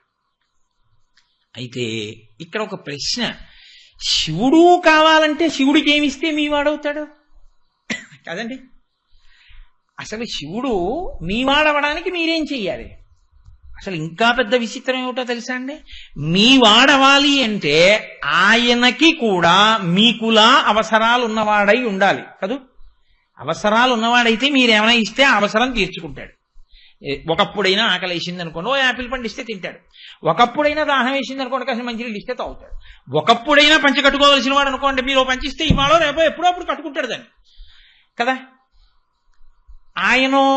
ఆయన గురించి శాస్త్రం ఏం చెప్తోందో తెలుసా అండి? శివుడి గురించి ఆయన అత్యంత పరిశుద్ధాత్మని, ఆయన అత్యంత, ఇంక నీకు ఇంత అంతా చెప్పడానికి వీలు లేనంత పరిశుద్ధమైనటువంటి ఆత్మ కలిగినటువంటి వాడై త్యచోహం శివ ఉచ్యతే, అటువంటి వాడు శివ అని చెప్పబడుచున్నాడు. అత్యంత పరిశుద్ధాత్మనే అన్న మాటకు అర్థం ఏమిటో తెలుసా అండి? 3 మలములు లేనివాడు అని అర్థం. సమస్త జీవకోటికి 3 మలములు ఉంటాయి. ఆణవ మలము, కార్మిక మలము, మాయిక మలము అని 3 మలాలు. ఆణవ మలము అంటే మీరు ఏ ప్రాణిని తీసుకోండి, అందులో పంచభూతాలు ఉంటాయి. ఆ పంచభూతాలే పృథివీ, ఆపస్తేజో, వాయురాకాశాలు. నేనున్నాను అనుకోండి, ఈ శరీరం, దీనికి పృథివీ ఇలా అంటే మట్టి వస్తుంది. తేజో, ఇందులో కొంత వేడి ఉంటుంది. వాయు, ఇందులోకి గాలి వెళ్ళి పైకి వస్తుంది. నీరు, కొంత నీరు ఉంటుంది, ఎప్పుడు రక్తమే నీటి రూపం ప్రవహిస్తూ ఉంటుంది. ఆకాశ, ఖాళీ జాగాలు ఉంటాయి. మెదడులో నరాల దగ్గర నుంచి గుండె కవాటాలు లోపలంతా కడుపులో ఖాళీ జాగాలు ఉంటాయి. అవి లేకపోతే ప్రమాదం. మూసుకున్నాయనుకోండి బ్లాక్ పడిపోయింది అంటారు కదా. కాబట్టి ఖాళీ జాగాలు ఉంటాయి. ఇవి అన్నిటి యందు ఉంటాయి, సమస్త ప్రాణుల యందు ఉంటాయి. కానీ ఈ పంచభూతములతో తయారు చేయబడిన శరీరం ఉన్నవాడు, ఈ పంచభూతములతో సమస్తమును తయారు చేసిన వాడు, వాడెవరో వాడు ఆణవ మలము లేనివాడు. కాబట్టి అసలు ఇలాంటి శరీరం ఆయనకి లేదు. ఈ శరీరాలన్నీ మాత్రం ఆయనే చేశాడు. కాబట్టి ఇప్పుడు ఇలాంటిది లేదు కదండి. లేనప్పుడు ఎలాంటిది ఉందో పక్కన పెట్టండి. నేను ఒక మాట చెప్తాను. వ్యోమవత్వ్యాప్త దేహాయ, ఆకాశమంత దేహం ఉంది. ఓ పంచిల సాపు ఇవ్వండి. మీ దగ్గర ఉందా ఏమన్నా అలాంటి సాపు? ఆయన కట్టుకోవడానికి సరిపోతుందా అది? అందుకే శంకరాచార్యులు వారు శివానంద లహరి చేస్తే ఆశ్చర్యకరమైనటువంటి శ్లోకం ఒకటి చేశారు ఆయన. ఈశ్వర గంధే గంధ వహాత్మతాన్ నపచనే, నీకు నేను గంధం రాస్తాను కానీ నాకు వాయువు అంశిస్తావా అని అడిగారు. అప్పుడు అంతా నిండిపోయిన వాడికి అంతటా నిండిపోయిన వాయువై గంధం రాయొచ్చు. ఎంత ఉన్నాడని మీరు రాస్తారు? పంచభూతములతో తయారు కానివాడు అంతటా నిండిపోయిన వాడికి మీరు పంచిల శాపం ఏమిస్తారు? వస్త్రం సమర్పయామి. ఆయన వేసుకునే రుద్రాక్షమాల మీ దగ్గర ఉందా? ఆభరణం సమర్పయామి. ఆయన నాగాన్ని వేసుకుంటాడు, మీరు తెచ్చేస్తారా పావుని? ఆయన ఒంటికి అలదగలిగినంత విభూతి మీ దగ్గరుందా? ఏమిస్తానని మీరంటారా ఆణవమలం లేని వాడికి? కార్మిక మలము. కార్మిక మలము అంటే ఏమిటో తెలుసా అండి? జీవుడు వాడే శరీరాలు మార్చుకున్నాడు. ఇత పూర్వం కొన్ని కోట్ల శరీరములలో ఉన్నప్పుడు చేసుకున్నటువంటి పాప పుణ్యములు పెద్ద పెద్ద పర్వతాల్లా పడిపోయి ఉంటాయి. చేసుకున్న కర్మల వలన పాప పుణ్యములు పర్వతముల వలె పడి ఉన్న జీవుడెవరో వాడు కార్మిక మలమున్నవాడు. ఆ పాప పుణ్యములే అనుభవంలోకి వస్తుంటాయి. ఆయనకి పాపము లేదు, పుణ్యము లేదు, కాబట్టి కార్మిక మలము లేదు. మాయిక మలము అంతటా ఉన్నాడని ఉపన్యాసం చెప్తాను. అరోపదేశ వేళాయాం సర్వే వ్యాస పరాశరాహ. ఇంకోటికి చెప్పమంటే అందరూ పరాశరులు, వ్యాసుడే. ఏదయా ఇన్ని మాటలు ప్రహ్లాదోపాఖ్యానం చెప్పావు, నీకు కనబడ్డాడా విష్ణు అంటే? ఇందుగలడు అందులేడని సందేహము వలదు చక్రి సర్వోపగతుండెందెందు వెదకి చూచిన అందందే కలడు దానవాగ్రని వింటే. కానీ ఏడి కనపడతాడా? ఎందుకు కనపడ్డు? మాయ. నామము రూపమునకే మాయా అని పేరు. నామరూపాలు కనపడతాయి కానీ నామరూపములు దేంట్లో వచ్చాయో అది కనపడదు. బంగారం కనపడదు, చెవుల కుండలములు కనపడతాయి, గాజులు కనపడతాయి, ఏదో కేయూరములు కనపడతాయి, కంకణములు కనపడతాయి, లేకపోతే నూపురములు కనపడతాయి తప్ప అది బంగారము అన్న గుర్తింపు మాత్రం రాదు. నామరూపములే కనపడుతూ ఉంటాయి. నామరూపముల యందు మాత్రమే నిలబడిపోగలిగినటువంటి స్థితి మాయ. ఆ మాయ నాకుంది, మనకుంది, ఆయనకి లేదు. కాబట్టి ఆయనకి మాయిక మలం లేదు. ఆయనకి 3 మలములు లేవు. ఆణవ మలము, కార్మిక మలము, మాయిక మలము, 3 మలములు లేనివాడెవరో అటువంటి వాడు అత్యంత పరిశుద్ధాత్మని అని పిలిచారు. ఇప్పుడు ఆయనకి నువ్వేమిస్తావు? ఏమిస్తే నీవాడవుతాడు? అందుకే శంకరాచార్యులు వారి శివానంద లహరి చేస్తూ ఒక చమత్కారమైన శ్లోకం చేశారు. ఆయన అన్నారు, కరస్తే హేమాద్రౌ గిరిశ నికటస్తే ధనపతౌ శిరస్తే శీతాంశౌ చరణయుగళస్తే అఖిల శుభౌ గృహస్థే స్వర్భూజామరసురభిచింతామణిగణే కమర్థం దాస్యేహం భవతు భవదర్థం మమ మనః అన్నారు. ఆయన అన్నారు, శివ లోకంలో మిగిలిన పదార్థాలు అలా ఉంచు, కానీ బంగారం ఇస్తానంటే తీసి దాచుకోనివాడు లోకంలో ఉండడు. ఎందుకైనా పనికొస్తుందండి అని తీసుకెళ్లి దాచుకుంటాడు. నీకు పట్టుకెళ్ళి బంగారం ఇద్దామంటే కరస్తే హేమాద్ర్యౌ, బంగారు కొండ నీ చేత్తో పట్టుకున్నావు. కాబట్టి ఇంక నీకు బంగారం ఏమి ఇస్తాను? నా మొహం ఓ తులం ఉంది, 100 తులాలు ఉండొచ్చు, 200 తులాలు ఉండదు. బంగారు కొండే నా దగ్గర లేదుగా, మేరు పర్వతం ఆయన విల్లు. ఇంకా మీరేమి ఇస్తారు ఆయనకి? పోన్లేవయ్యా, ఎంత బంగారం ఉన్నా అర్ధరాత్రి అవసరం వస్తే పట్టుకెళ్ళి బంగారం ముక్క కొట్టి అమ్ముకుని డబ్బు తెచ్చుకోవాలిగా, అందుకని 4 రూపాయలు ఇస్తా అంటావేమో. గిరీశ నికటస్తే ధనపతౌ, రూపాయలు కాదు, నవనిధులకు అధిపతి అయిన కుబేరుడు ఆయన పక్కన ఇలా చేయి కట్టుకుని అప్పటి నుంచి ఇప్పటి వరకు అలాగే నించున్నాడు. ఎప్పుడైనా కుబేరా కొంచెం సాయం చేస్తానంటే అంటాడేమోనని ఆయన ఎప్పుడు అడగలేదు. ఇప్పుడు నువ్వు ఇస్తే పుచ్చుకుంటాడా? నీకు ఇచ్చేవాడే తప్ప ఆయన పుచ్చుకునేవాడు కాడు. ఆయనకి నువ్వేమిస్తావు? గిరీశ నికటస్తే ధనపతౌ శిరస్తే శీతాంశౌ, ఎవరికి చంద్రవంక ఉందో వాడు మోక్షం ఇస్తాడు. కాబట్టి నీకు మోక్షం ఇస్తానంటావా? ఆయనే మోక్షం ఇచ్చేవాడన్నానికి గుర్తు ఆయన చంద్రరేఖని ధరించి ఉన్నాడు. చంద్రోద్భాసిత శేఖరే స్వరహరే గంగాధరే శంకరే సత్పైర్భూషిత కంఠకర్ణ వివరే నేత్రోద్ధ వైశ్వానరే దంతిత్వకృత సుందరాం వరదరే త్రైలోక్య సారేహరే మోక్షార్థం కురు చిత్తవృత్తి మమలాం అంతయిస్తు కింకర్మభిః అని శంకరులు స్తోత్రం చేశారు. అటువంటి చంద్రరేఖ తల మీద ఉన్నవాడు మోక్షమును నీకిస్తాడు. నువ్వు ఆయనకేమిస్తావు? ఆయనకి ఇవ్వడానికి నీ దగ్గర ఏం లేదు, నువ్వు ఆయనకి ఇవ్వలేవు. మోక్ష సుఖమునే ఇవ్వగలిగిన వాడు కామకోటి. కామకోటి అంటే ఎంత సుఖము నీకు కావాలో అంత సుఖమును మోక్ష సుఖము వరకు ఇవ్వగలిగినటువంటి తల్లి కామకోటి. ఆ కామకోటి అయ్యవారు శివుడు. అటువంటి శివుడు మోక్షమునే ఇవ్వగలడు. అటువంటి వాడికి నువ్వేమిస్తావు? శిరస్తే శీతాంశౌ చరణయుగళస్తే అఖిల శుభౌ. లోకంలో శుభము అన్నది ఏది ఉన్నదో మీకు ఇప్పుడేగా చెప్పా. శుభం అంటే అవన్నీ ఆయన పాదాల మీద పడి ఉంటాయి. మీ ఇంటికో తోరణం కట్టాలనుకోండి, ఆయన అనుగ్రహం కలిగితే ఇలా అంటాడు. అంటే ఆ శుభం ఎగిరొచ్చి మీ ఇంటికి తోరణం కింద వస్తుంది. కాబట్టి ఇంటికి తోరణం వచ్చింది అంటే ఆయన పాదం కదిపి విసిరాడు ఓ శుభాన్ని మీ మీద. అన్ని శుభములు ఆయన పాదాలను ఆశ్రయిస్తే ఆయనకి శుభం నువ్వేం చేస్తావు? కాదులేండి, ఇంకేమన్నా చూస్తానంటావా? గృహస్థే స్వర్భూజామరసురభి చింతామణిగణే. అసలు ఇలా చింతించేటప్పటికే కోరిక తీర్చేసే చింతామణులతో ఆయన ఇల్లు కట్టుకున్నాడు. ఒక్క చింతామణి ఉంటే మీరు ఇలా చింతించేటప్పటికే అబ్బా దీని బదులు కూలర్ ఉంటే బాగుండంటే ఇది కూలర్ అయిపోతుంది. దానికి చింతామణి అని పేరు. అలాంటి చింతామణి ఒకటి ఉంటే అంత గొప్పది. ఆయన చింతామణులతో కట్టిన ఇంటిలో ఉంటాడు. కాదు కాదు, అసలు లోకమునకంతటికీ చింతించిన కోరికలు ఇవ్వగలిగినటువంటి చింతామణులకు చింతామణి అయిన కామాక్షి పాణిని పట్టుకున్నవాడు చింతామణి పాణిగ్రాహి. పశ్చిమ బెంగాల్లో ఇప్పటికే ఆ పేరు పెట్టుకుంటుంటారు, చింతామణి పాణిగ్రాహి అని. కాబట్టి చింతామణులతో ఇల్లు కట్టుకున్నవాడు, కామధేనువు తనదైన వాడు, కల్పవృక్షముల యొక్క తోట యందు విహరించేటటువంటి వాడు. ఆయనకి నువ్వేమిస్తావు?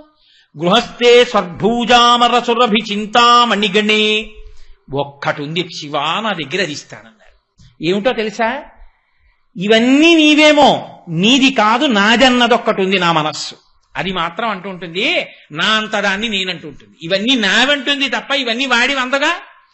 అందుకని దీన్ని నీకు ఇచ్చేస్తాను. కమర్థం దాస్యేహం భవతు భవదర్థం మమ మనః. నీ మనసుని తీసుకెళ్ళి అక్కడ పెట్టావా శివుడు ఈ వాడైపోతాడు. అదొక్కటే మీరు పెట్టడానికి ఉన్న వస్తువు. అందుకే శంకర భగవత్పాదులు శివానంద లహరి చేస్తూ గభీరే కాసారే విశితి విజనే ఘోర విపినే విశాలే శైలేశ భ్రమత కుసుమార్థం జనమతి సమర్పీ చేత సరసిజముమానాధభవతే సుఖేనావస్థాతుం జనహ నజానాతి కిమహో అంటారు. ఎందుకునా ఎక్కడో నీళ్లలో కెడతావు, సరోవరాల్లో కెడతావు, తామరపూలు తీసుకొస్తావు, కొండలెక్కుతావు, మారేడు దళాలంటావు, ఇంకో చోటు కెడతావు, తులసి దళాలంటావు, ఇంకో చోటు కెడతావు, ఏవో కరవీర పుష్పాలంటావు, సన్నజాజులు అంటావు, పందిళ్ళు ఎక్కుతావు, పాకలు ఎక్కుతావు, అన్ని తీసుకొస్తావు, ఆయన మీద వేస్తావు. నీ మనసు మాత్రం అక్కడ పెట్టావు. శివుడు అంటాడు నీ మనసు ఇక్కడ పెట్టరా, నేను నీ చెయ్యి పట్టుకుంటానంటే. నీ మనసెక్కడ పెడితే సంతతం చింతయామి. ఇన్ని ఇవ్వగలిగిన వాడు సృష్టికర్తవాడు, స్థితికర్తవాడు, ప్రళయకర్తవాడు అని మీరు పరమశివుణ్ణి 108 నామముల యొక్క వ్యాఖ్యానమును విన్న కారణం చేత కలిగినటువంటి అనన్యమైనటువంటి భక్తితో నిరంతరము స్మరణ చేయడం చేత ఆయన మీ వాడైపోతాడు. అంతే. ఆయన మీ వాణ్ణి చేసుకోవడానికి అది వినా మార్గం లేదు. మిగిలినవి ఎన్ని ఉండి అదొక్కట్లేదనుకోండి, వాడు పొందేది అమంగళమే. ఎక్కడ నిరూపించారో తెలుసా అండి ఘట్టాన్ని? విష్ణు భాగవతం అంటారు. భాగవతంలో దక్ష ప్రజాపతి యజ్ఞం చేశాడు. ఏమి లేవు ఆయనకి వేదం చదువుకున్నాడు. ఆయన బ్రహ్మగారి సభ కడతాడు, బ్రహ్మగారి సభలో కూర్చుంటాడు, ఆయనకి అన్నీ ఉన్నాయి. ఆయన అదృష్టం ఏమిటంటే సాక్షాత్తు పరాశక్తి ఆయన అనుగ్రహించి ఆయనకి కూతురుగా పుట్టింది. దాక్షాయణి అని పేరు పొందింది ఆయన కీర్తి నిలబెట్టడానికి. ఇన్ని పొందినవాడు ఏం చేశాడు? చిట్ట చివర శివుడు తప్ప వినా మిగిలిన వాళ్ళందరికీ నేను హవిస్సులు ఇస్తానని నిరీశ్వర యాగం ఒకటి మొదలెట్టాడు. ఏముంది ఇప్పుడు? బాహ్యంలో అన్నీ ఉన్నాయి ఆయనకి. దేవతలు వచ్చారు, ఋషులు వచ్చారు, చాలా మంది వచ్చారు అక్కడికి. అబ్బో దక్షుడు ఎంత గొప్పవాడో అన్నారు. ఏమిటి వద్దనుకున్నాడు ఆయన? శివుడు ఒక్కడనే వద్దనుకున్నాడు. శివుడు ఒక్కడనే వద్దనుకుంటే మరణవాంగ్మూలం అంటారు. మరణవాంగ్మూలం అంటే శరీరం విడిచిపెట్టిపోయే ముందు చెప్పే మాటకి అత్యంత ప్రాధాన్యత ఉంటుంది. ఇంకది పరమసత్యం. అమ్మవారు లోకానికంతటికీ ఒక సత్యాన్ని చెప్పి ఎప్పుడు ఎవ్వరూ పాడవకుండా చేయడం కోసం ఒక వాంగ్మూలం ఇచ్చింది భాగవతంలో. భవో నహోద్వేష్టి శివం శివేతరహ అంది. శివుడు అక్కర్లేదని మిగిలినవన్నీ పట్టుకున్న నీకు శివం ఎక్కడి నుంచి వస్తుంది అని అడిగింది. శివం అంటే నేను ఇందాక చెప్పినవన్నీ ఎక్కడి నుంచి వస్తాయిరా? ఓరి పిచ్చాడా, ఎందుకు నీకు శివుడంటే కోపం? పరగచితాస్తి భస్మ నృకపాల ధరుండు పిశాచయుక్తుడని శర్వు నమంగళుగా తలంపరెవరున్ ఒక్క నీవు తప్ప మరి వాక్పతి ముఖ్యులం మహాత్ము చరణ సరోజ లేశములన్ సమ్మతిదాల్సరే మస్తకంబులన్. ఏడి పిచ్చెక్కి మాట్లాడుతున్నావు? శ్మశానంలో తిరుగుతాడంటావు, పిశాచయుక్తుడంటావు, ఆయన ఒంటికి బూది పూసుకుంటాడంటావు. నీకు నేనొక్క మాట చెప్తాను రా దక్ష. తండ్రి అన్న మాటకు అర్థం ఏమిటో తెలుసా? కడుపున పుట్టిన 15 మంది కొడుకులుంటే 5 దొంగలు, 5 ఐఏఎస్ ఆఫీసర్లు, 5 ఐపీఎస్ ఆఫీసర్లు అయినా 15 మందికి తండ్రి తప్ప 5 ఐఏఎస్లకే తండ్రిని, 5 ఐపీఎస్లకి తండ్రిని, ఈ 10 మందికే తండ్రిని కానా 5 దొంగలకి నేను తండ్రిని కానన్నవాడు తండ్రి ఎలా అవుతాడు? 15 మంది కొడుకులే ఆయనకి. 15 మంది కొడుకులే ఈ 5 కోసమే ఆ 5 వెతుకుతున్నారు. తండ్రి గారి షష్ఠి పూర్తికి ఈ 5 వచ్చారు, ఈ 5 వచ్చారు, ఈ 5 వచ్చారు. ఈ 5 దొంగల ఎదుట చాలా బంగారు వస్తువులు కనబడ్డాయి. తీస్తారా? తీరు. ఎందుకు తీరో తెలుసా అండి? నాన్నగారి షష్ఠి పూర్తి అవుతోంది. నాన్నగారి దగ్గర నిలబడ్డాం మనం శతఛిద్రాభిషేకానికి. ఇప్పుడు మనం ఏమైనా చేస్తే నాన్నగారి పరువు పోతుంది. అందుకని వాడు దొంగతనం చేయలేదు. భూతప్రేత పిశాచములు కూడా ఈశ్వరుడు యొక్క సృష్టే అయినప్పుడు ఆయన బిడ్డలే అవి కూడా. ఆయన వాటిని అణిచి ఉంచాడు కాబట్టి మీరు నేను ఇలా బతికున్నాం. ఆయన ఇవి నా బిడ్డలు కాదని వదిలేస్తే ఇంక శివాలయం పునరుద్ధరణ ఏమిటి, సభ ఏమిటి, ఉపన్యాసం ఏంటి, వచ్చి ఎప్పుడో పట్టుకుపోతాయండి కదండి. ఉత్తిష్టంతో భూత పిశాచాహ అంటే అంత తేలిగ్గా పోతాయేంటి? మీరు ఘంటారామం చేసి మేము శివాభిషేకం చేస్తున్నాం, మీకు మాకు గొడవలేదు వెళ్ళిపోండి అంటే వెళ్ళిపోతాయి. ఎందుకని? ఆయన బిడ్డలే. అయ్యో వీడు పనికొచ్చే కొడుకు ఐపీఎస్ ఐఏఎస్, మనం దొంగలం కాబట్టి మనం మాట తండ్రి గారి దగ్గర మనకు అల్లరొద్దు, వెళ్ళిపోదాం. తండ్రితనంలో ఉన్న పూర్ణత్వం పరమశివుని యొక్క తత్వం. అందుకని ఆయన దగ్గర అందరూ ఉంటారు. నీకేమర్థమైంది? బూడిద. ఆయన పిశాచయుక్తుడు అంటావేంటి? నీకేమీ అర్థం కాకపోగా శివుని నింద చేస్తావేంటి? అంత పలికి మారిన వాడు శివుడైతే చతుర్ముఖ బ్రహ్మగారు ఆయన కాళ్ళు కడిగి నీళ్లు ఎందుకు చల్లుకుంటున్నాడు? ఒక్కసారి అహంకరించాడు బ్రహ్మగారు లోకంలో. ఆయనకి 5 తలకాయలు ఉండేవి, శివుడికి 5 తలకాయలని. అంతే. శంకరాచార్యుల వారు సౌందర్యలహరిలో దెప్పి పొడిచారు. అమ్మా నువ్వు ఎందుకు రక్షించావో నాకు తెలుసులే అమ్మా అన్నారు. 5 ముఖములున్నవాణ్ణి అని అహంకరిస్తే నకేభ్య సంత్రసన్ ప్రథమమథనాదం దకరిపోహో. ఆయన ఏం కష్టపడలా శివుడు. ఏమిట్రో నీకు 5 తలకాయలు నాకు 5 తలకాయలు కాబట్టి సమానం అనుకుంటున్నావా? అనో తలకాయల గిల్లీశాడు. దానికి ఏం పెద్ద యుద్ధం లేదు, గిల్లీశాడు. నకేభ్య సంత్రసన్, గోటితో ఇలా గిల్లీశాడు పువ్వుల. యుద్ధం చేసేవాడు ఒకసారి ఒకరిని పడగొట్టి ఇంకోటిని పడగొట్టాలంటే మళ్ళీ యుద్ధం చేయాలి. గోటితో గిల్లేసేవాడికి ఏముందండి, నేనే గిల్లేస్తాడు కదండి. ఇప్పుడు అయ్యబాబాయ్ మిగిలిన 4 కూడా గిల్లేస్తాడేమో అని భయపడి ఈయనేం చేశాట, ఈ 4 తలకాయలు పట్టుకెళ్ళి అమ్మవారి చేతుల కింద పెట్టాట. అమ్మవారి 4 చేతుల కింద మృణాళీ మృద్వీనాం తవ భుజ లతానాం చతసృణాం. అమ్మా నేను పద్మంలోంచి పుట్టాను, నీ చేతిలో పద్మాల్లా ఉంటాయి కాబట్టి మన ఇద్దరికి సంబంధం ఉంది కదూ, కాబట్టి నా 4 తలకాయలు నీ చేతులతో రక్షించమని అట్ట గిల్లేస్తాడు అన్నట్ట.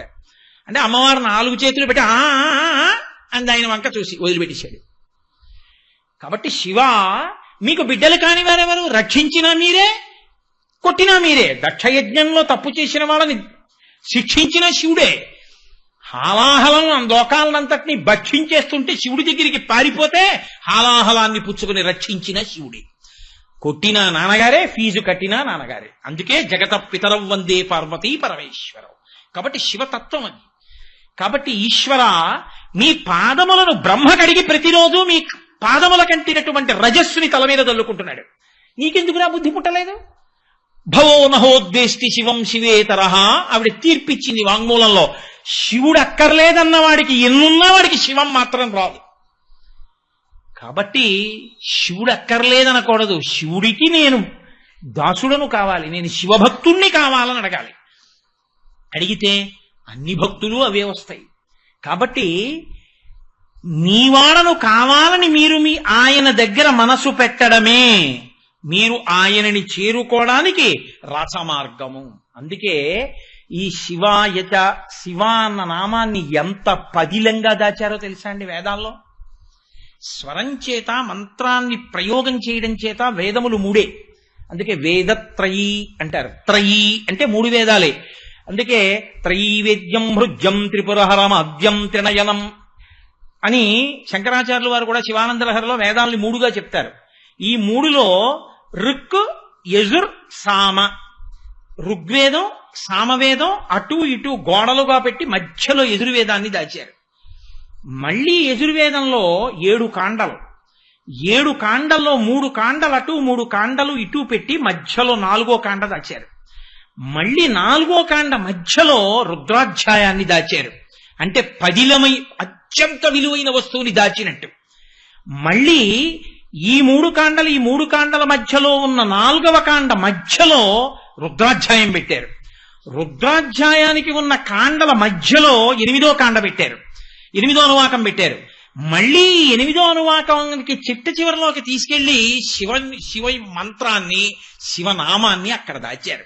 అందుకే నమ సోమాయ చ రుద్రాయ చ నమ తామ్రాయ చ అరుణాయ చ నమ శంగాయ చ పశుపతయే చ నమ ఉగ్రాయ చ భీమాయ చ నమో అగ్రే వధాయ చ దూరే వధాయ చ నమో హంత్రే చ హనీయసే చ నమో వృక్షేభ్యో హరికేశేభ్యో నమస్తారాయ నమ శంభవే చ మయోభవే చ నమ శంకరాయ చ మయస్కరాయ చ నమ శివాయ చ శివతరాయ చ. అక్కడ దాచారు నమ శివాయ చ. అంటే ఎంత పదియమై, ఎంత గోప్యమై, ఎంత విలువైనదో కాబట్టి వేదములలో అంత జాగ్రత్తగా దాన్ని దాచారు. అంత గొప్ప నామమయ్యా శివనామం. ఆ శివుడు కేవలము ప్రళయకర్త అని అనుకోవద్దు. శివుడు చేసే పని అంత గొప్పది. ఆయన ఆత్యంతిక ప్రళయము అని ఒకటి చేస్తాడు, మహాప్రళయము అని ఒకటి చేస్తాడు. ఆయనే నిత్య ప్రళయము అని ఒకటి చేస్తాడు. నిత్య ప్రళయము అంటే ప్రతిరోజు పనుల మీద తిరిగి తిరిగి తిరిగి తిరిగి సమస్త జీవులు డస్సిపోతాయి. అలిసిపోతే మీరు 10 రూపాయలు ఇచ్చి చలానా కడుతున్నారా, 20 రూపాయలు ఇచ్చి ఏమైనా వస్తువు కొంటున్నారా? మీరు వెళ్ళి ఇలా నేల మీద పడిపోయినా, కుర్చీలో పడిపోయినా మీరు అలిసిపోతే నిద్రారూపంలో మిమ్మల్ని పట్టుకుని సుఖంగా మీరు నిద్రపోయేటట్టు చేసి, అందుకే బాగా నిద్ర పట్టిన వాళ్ళందరూ సుఖంగా నిద్రపోయానంటారు. బాగా నిద్రాకాలిక సుఖమునిచ్చి మళ్ళీ తెల్లవారేటప్పటికి మీ ఇంద్రియములకు శక్తినిచ్చిన వాడెవరో వాడు శివుడు. వాడు నిత్య ప్రళయం చేస్తాడు. ప్రళయమునకు నిద్ర, నిత్య ప్రళయం, ప్రతిరోజు సమస్త భూతములకు నిద్రనిచ్చేవాడు పరమశివుడు. ఆత్యంతిక ప్రళయం భక్తితో కూడిన కర్మాచరణము వలన జ్ఞానమిచ్చి, జ్ఞానమిచ్చేత్ మహేశ్వరాహ, మహేశ్వరుడు జ్ఞానమిస్తాడు. ఆ జ్ఞానము వలన మళ్లీ పుట్టవలసిన అవసరం లేని పునరావృత్తి రహిత శాశ్వత శివ సాయుధ్య స్థితిని ఇచ్చి మోక్షమిచ్చేవాడు శివుడు. ఆఖరికి భక్తితో ప్రవర్తించి తనని పొందడానికి ప్రయత్నం చేయకుండా ఉండిపోయిన జీవుల్ని, అయ్యో వీళ్ళు ఎలాగో నన్ను పొందట్లేదు, నేనే వీళ్ళని పొందేస్తే గొడవ వదిలిపోతుంది కదా అని మైనపు ముద్ద వచ్చి నల్లపూసల మధ్యలో పడితే నల్లపూసలు దానికంటుకున్నట్టు సమస్త జీవులను తానే పొంది తనలో కలుపుకుని మహాప్రళయం చేసేవాడు పరమశివుడు. ఏది ఆయన చేసిన పనిలో ఎక్కడ కాఠిన్యం ఉంది? పరమకారుణ్యమూర్తి శంకరుడంటే. అందుకే దేవతలు భాగవతంలో ఒక మాట చెప్తారు. ఆయన ఆ దేవుని, త్రిపుర సంహారకుని, చంద్రశేఖరుని మీరు రోషింపచేసిన మంగళములు పొందదగునే పద్మగర్భునకునైనా అటువంటి మహానుభావుణ్ణి నింద చేసి ఆయనని విమర్శించి ఆయనని తిడితే బ్రహ్మగారికి మాత్రం సుఖం పుడుతుందిరా. సాక్షాత్తు భాగవతంలో వేసినటువంటి ప్రశ్న దేవతలది. కాబట్టి అంత గొప్ప శివనామము, అంత గొప్ప శివశక్తి, అంత గొప్ప శివతత్వము దాన్ని ఇన్ని చోట్ల ప్రకాశింపచేశారు. ఇంకా నేను భారతాది పురాణములను ఇతిహాసములను విడిచిపెట్టేస్తున్నాను, ఎందుకంటే ఇంకా నేను వాటి గురించి ప్రస్తావన చేసే అవకాశం లేదు. కనీసం ఇంకా ఎలాగో మిగిలిన 3 ప్రయత్నం కూడా అనవసరం. ఒక నామంతో ఇవాళ సరిపెట్టేసుకోవాలని నిర్ణయానికి వచ్చేసాను. కానీ మీతో ఒక్క మాట చెప్పి నేను ఈ శివనామం మీద చేస్తున్నటువంటి ప్రసంగాన్ని ఇవాళ పూర్తి చేస్తాను. మనకి నాగుల చవితి వస్తోంది. నాగుల చవితి తిథి నాడు మనందరం పర్వదినంగా చేస్తాం. కార్తీక మాసంలో వచ్చేటటువంటి అత్యంత గొప్పదైనటువంటి తిథుల్లో నాగుల చవితి ఒకటి. నాగుల చవితి మీరు చూడండి, ఎవరిని పూజ చేస్తాం? పుట్టలో ఉన్న పావుని పూజ చేస్తాం. మీరు కొంచెం జాగ్రత్తగా గమనించండి, మీకు తేలిగ్గా అర్థం అవడానికి నేను ఎక్కువ సమయం అవసరం లేని రీతిలో ఆవిష్కరించే ప్రయత్నం చేస్తున్నాను. నాగము అందరికీ ఆభరణం, దేవతలకి. వినాయకుడు పొట్టకి చుట్టుకుంటాడు. సుబ్రహ్మణ్యుడు సరే పైకి లేచినటువంటి పడగలతో ఉన్న జంటనాగుల రూపంలో ఉంటాడు. శివుడు నాగాభరణుడు. సాక్షాత్ శ్రీ మహావిష్ణువు శేషశయనుడు. ఆయన నాగం మీద నిద్రపోతూ ఉంటారు, పడుకుని ఉంటారు. నిద్రపోతూ ఉంటారు అంటే లోకంలో ఒక విషయం ఒకటి ఉంది. విష్ణువు నిద్రపోతారు ఆషాఢ మాసంలో, ఆయన మళ్ళీ ఏదో కొన్నాళ్ళు పోయిన తర్వాత ఉద్ధాన ఏకాదశి నిద్రలేస్తారని. ఆయన నిద్రపోయే నిద్ర మనం నిద్రపోయే నిద్ర లాంటి నిద్ర అనుకోకండి. శ్రీ మహావిష్ణువే నిద్రపోతే లోకాలను రక్షించేవాడు ఎవరండి? ఆయన నిద్ర తామసిక నిద్ర కాదు. నిద్రాముద్రాం నిఖిల జగతి రక్షణే జాగరూకం. ఆయన ఈ కన్నులు మూసి లోకన్నుతో ఎవడు భక్తితో ఉపాసన చేస్తున్నాడో దక్షిణాయనంలో గమనిస్తూ ఉంటాడు మనసుల్ని. అంతటి శక్తి స్వరూపమై పడుకుంటాడు. అందుకే ఆయన పడుకున్న కాలం అంతా ఉపాసన కాలం దక్షిణాయనం తప్ప ఆయన నిద్ర తామసిక నిద్ర కాదు. ఆయన నిద్రపోతాడండి అని చెప్పకూడదు, అది తెలియనితనం. ఆయన నిద్ర కాదది. నిద్రాముద్రాం నిఖిల జగతి రక్షణే జాగరూకం. మనకి జాగరూకం ఉండదు నిద్రపోతే. ఆయన బాగా జాగ్రత్తగా పరాకుగా గమనించే కాలం కాబట్టి దక్షిణాయనంలో ఆయన నిద్రాముద్ర పట్టిన కాలంలో అత్యంత జాగ్రత్తగా మనం ఉపాసన చెయ్యాలి. అలాంటి నిద్రాముద్ర ఆయన శేషుడి మీద పడుకుంటాడు. అది పాము. అదే పావుకి విరుద్ధమైనటువంటి గరుత్మంతుడి మీద ఆయన ఉంటాడు. ఆతత పక్షమారు తరజ కంపిత గుర్లితాచల వ్రాత మహర్ణ ఉండు అంటారు నన్నయ్య గారి మహాభారతంలో. ఆయన రెక్కలు ఇలా విప్పు వేస్తుంటే అందులోంచి వేదముల యొక్క స్వరములు వినపడుతుంటాయి గరుత్మంతుడికి. అటువంటి మహానుభావుడు పాములు తింటాడు ఆయన. కాబట్టి పాములకు శత్రువు మీద ఎక్కి తిరుగుతాడు. గరుత్మంతుడి యొక్క ఆహారమైన పాము మీద పడుకుంటాడు. పరమశివుడు నాగాన్ని ఆభరణంగా వేసుకుంటాడు. వాళ్ళ అబ్బాయి పాములకు శత్రువైన నెమలి మీద ఎక్కి తిరుగుతూ ఉంటాడు. పరమశివుడు ఎక్కేటటువంటి ఎద్దు, ఆవు, వీటి రెండిటి డెక్కలు పాము మరణించడానికి ఒక కారణం. మీరు కావాలంటే స్కాంద పురాణం చూడండి. స్కాంద పురాణంలో పాములు మరణించేటటువంటి స్థానాలు చెప్పారు. అందులో ఆవుల ఎద్దుల డెక్కలు ఒక కారణం. వాటి డెక్కల కింద పడి చచ్చిపోతాయి. మరి ఆయన ఎక్కే ఎద్దు కింద మాత్రం పాము పడి చచ్చిపోదా? మూడవది ముంగిస. సంస్కృతంలో నకులి అంటారు. ఈ 3 పాముకి శత్రువులు. మరి నెమలి ఉంది అక్కడ. నెమలి పావుని తింటుంది, పాము ఎలకని తింటుంది. ఆ ఎలక విఘ్నేశ్వరుడికి వాహనం. ఎద్దుని పులి తింటుంది, ఆ ఎద్దు ఈయనకి వాహనం, పులి ఆవిడికి వాహనం. ఏమిటి ఆ కుటుంబం? అన్ని సమైక్యంగా ఉంటాయి. అందులో నువ్వు నేను లేవు, అన్ని నేనులు ఒక్కటై ఉంటాయి. అది శివ కుటుంబం అంటే. అందుకని వాటి మధ్య ద్వేషాలు ఉండవు అక్కడ. అన్ని పార్కింగ్ ప్లేస్ లో పెడితే ఒకదాన్నొకటి చెనక్కవు, చక్కగా చూస్తూ కూర్చుంటాయి. కాబట్టి పాము అన్న మాటకు అర్థం ఎప్పుడూ ఒకటి గుర్తుపెట్టుకోండి. 2 లక్షణములను చెప్తుంది వేదాంతంలో పాము. ఒక పాము మీలో ఉండేటటువంటి తేజస్సుని హరించేస్తుంది. అది ఈశ్వరుడు లోపల తయారు చేసేటటువంటి శక్తిని తేజస్సుని కామప్రచోదనం చేయించి లోపల ఉన్న తేజస్సుని అధోముఖంగా కింద పడిపోయేటట్టు చేస్తుంది. దానివల్ల ప్రాణశక్తి తేజస్సు క్షీణిస్తాయి. దాన్ని చెడ్డపాము అని పిలుస్తాం. అదే శక్తి పైకి జాగృతమై ఊర్ధ్వరేతస్కుడై ఆ తేజస్సుని అనుష్ఠానానికి వాడుకున్న వాళ్ళు ఈశ్వర పథంలో ప్రయాణిస్తారు. అపారమైన జ్ఞాపక శక్తితో దీర్ఘాయుష్మంతులై ఆసన శుద్ధి కలిగి ఎంతసేపైనా కూర్చుని ఈశ్వరోపాసన చేస్తారు. ఆ శక్తి కలిగి ఉండడానికి కారణం కూడా తేజస్సుని నిలబెట్టుకోవడం. అది మంచి పాము అని పిలుస్తారు.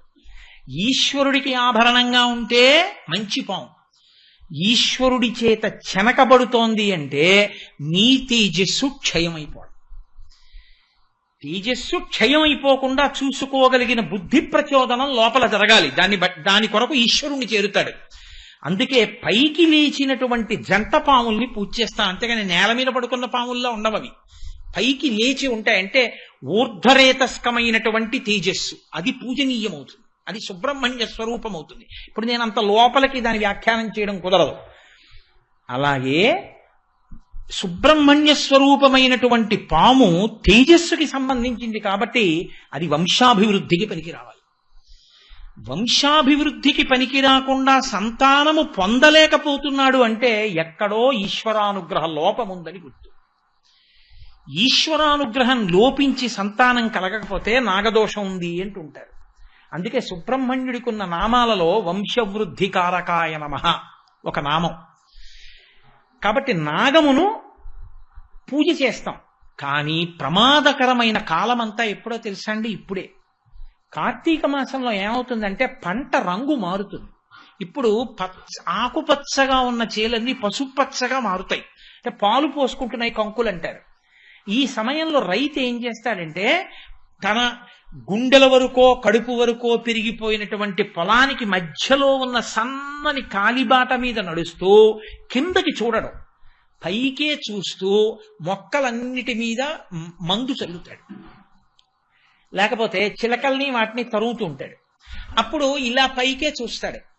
సన్నని ఇరుకైన కాలిబాట మీద రైతు వస్తున్నాడన్న విషయం తెలియక ఏ ఎలకని తిందామనో లేకపోతే ఎలకని తిని ఉన్న కారణం చేతో కప్పని మింగి ఉన్న కారణం చేతో ఆ చిన్న కాలిబాట మీద అట్నుంచి ఇటుకు పడుకుంటుంది పాము. ఈయన వెళ్ళి దాన్ని తొక్కుతాడు. అక్కడి నుంచి దానికి క్లేశం కలుగుతుంది. ఈయన బెంగ పెట్టుకుని అది ఈయన్ని చూసిందేమో ఏమైనా చేసిందేమో అని దాన్ని చంపుతాడు. చంపిన దగ్గర నుంచి బెంగెట్టుకుంటాడు, అయ్యో నేను ఆ పావును చంపాను, అంత పెద్ద పావును చంపాను, ఏమవుతుందో ఏమవుతుందో ఏమవుతుందో అంటుంటాడు. మా ఈశ్వర, మేము మీ యందు సుబ్రహ్మణ్య స్వరూపాన్ని చూసి వంశవృద్ధి కారకమై మేము ఈశ్వరుణ్ణి చేరుకోవడానికి కారకమైన తేజస్సుని చూసి పూజ చేసే వాళ్ళమే కానీ మేము వైరభావనతో చంపడం అన్నది మాకు జీవితంలో ఎప్పుడూ లేదు. మాకు సనాతన ధర్మంలో వేదం అలా చెప్పలేదు. మీ యందు మేము ఈశ్వరుణ్ణే చూసి పూజ చేస్తాం. కానీ మా కర్మ కాలి రైతు తొక్కితే రైతుదే పాపం అనుకోకండి. ఆయన పట్టుకొచ్చిన అన్నం మీరు తింటలా, మీకు వస్తుంది ఆ పాపం. కాబట్టి ఆ అన్నం తినకపోతే మీకు నాకు బతుకు లేదు. కానీ మీకోసం నా కోసం ఆయన తొక్కుతున్నాడు, ఆయన కొడుతున్నాడు. ఈ పాప నివారణ చేసుకోవడానికి కార్తీక మాసంలో ప్రత్యేకించి నాగుల చవితి నాడు పాప నివారణ కొరకు పుట్ట దగ్గరికి, అది ఉండే స్థానం దగ్గరికి మనం పెడతాం. వెళ్ళి పాలు పోసి అందరం, అంటే పండితుడా పామరుడా, ఏదో గొప్ప ఉపాసన చెయ్యడానికి అనువైనటువంటి సంస్కారములు పొందినటువంటి స్థితిలో పుట్టినవాడా, ఏ సంస్కారము లేక ఏమీ తెలియనిటువంటి స్థితిలో ఉన్నవాడా అని ఉండదు. ఆయన దగ్గరికి వెడితే చేసేది ఒకటి, పుట్టలో ప్రేమతో పాలు పోస్తాం. ఇది మా నిజస్థితి.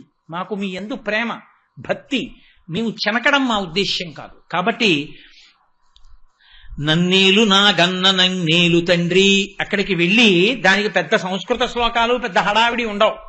అక్కడికి వెళ్ళి పాలు పోసి అందరూ ఒక్కటే మాట చెప్తారు, నన్నేలు నా గన్న నన్నేదు తండ్రి, నేను పుట్టిన కులము నా ఇంటి వారు, ఆప్తమిత్రులకు వారు అందరైన వారు, చల్లగా చూడయ్య నా గన్న తండ్రి, పడగ తొక్కినచో పగవాడనుకోకు, నడుము తొక్కినచో నా వాడనుకో, తోక తొక్కినచో తొలగిపో తండ్రి, ఈ నూకలు పుచ్చుకొని మూకలను మాకిమ్ము, పిల్లల మూకలను మాకిమ్ము అని అడుగుతారు. ఎందుకంటే గృహస్థు సంతానాన్ని కదా కోరాలి, సంతానాభివృద్ధిని కోరుకోవాలి.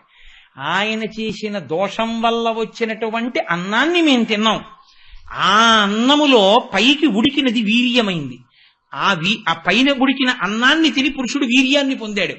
ఆ వీర్యము స్ఖలనమై భార్య యందు ప్రవేశించి సంతానకారకమవుతోంది. ఈశ్వర, తద్దోషము నన్ను కట్టి కుడుపకుండుగాక. ఆయన కూడా కావాలని చేసిన వాడు కాదు. మాకు అన్నం పెట్టడం కోసం ఆయన ఆరుగాలను శ్రమించి తప్పక సన్నని కాలిబాటలో నడిచి తొక్కాడు. కాబట్టి పడగ తొక్కాడని పగవాడనుకోవద్దు, నడుము తొక్కాడు కాబట్టి నీవాడనుకో, నడుము తొక్కినచో నా వాడనుకో, తోక తొక్కినచో తొలగిపో తండ్రి. ఒకవేళ తోక తొక్కితే బుస్సని లేవద్దు, తొలగిపో. ఆ దోషాన్ని అక్కడతో విడిచిపెట్టేసి ఈ నూకలు పుచ్చుకో. మూకలు మాకి, పిల్లల మూకలు మాకి, బంధువుల మూకలు మాకి, మా మీద కోపం పెట్టుకోకు. మేము ఈశ్వరుణ్ణి పొందగలిగిన తేజస్సు మాలో నిలబెట్టు, మా బుద్ధులను అలా ప్రచోదనం చెయ్యి అని సమస్త ప్రాణికోటి యందు ఈశ్వరుణ్ణి చూసి ఆరాధన చేయడమే తప్ప విగ్రహాలకు ఆరాధన కాదు. ఈశ్వరుణ్ణి చూసి ఆరాధన చేయడం. అంతర్బహిష్ట తత్సర్వం వ్యాప్య నారాయణ స్థిత.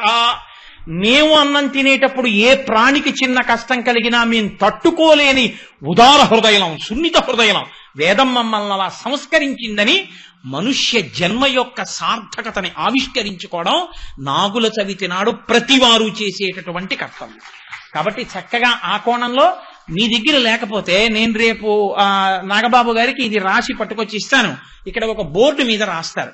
మీ దగ్గర లేకపోతే అలా చదివితే సంస్కృతం లేదు కదండి అని మీరు అనుకోక్కర్లేదు. చక్కగా మీరు ఒక కాగితం మీద రాసుకుని పుట్ట దగ్గరికి వెళ్ళి నూకలిచ్చి ఏదో గుడ్డు వేస్తారు, పాలు వేస్తారు, వేసి ఆయనని నిష్కల్మష హృదయంతో ఈ కోణంలో ప్రార్థన చేయండి. మీ తేజస్సు ఈశ్వరుల్లో కలవడానికి హేతు అవుతుంది. మీ వంశం అవిచ్ఛిన్నంగా పరంపరాగతంగా కొనసాగడానికి హేతు అవుతుంది. అలా నాగదేవతని పూజించే రోజు నాగుల చవితి.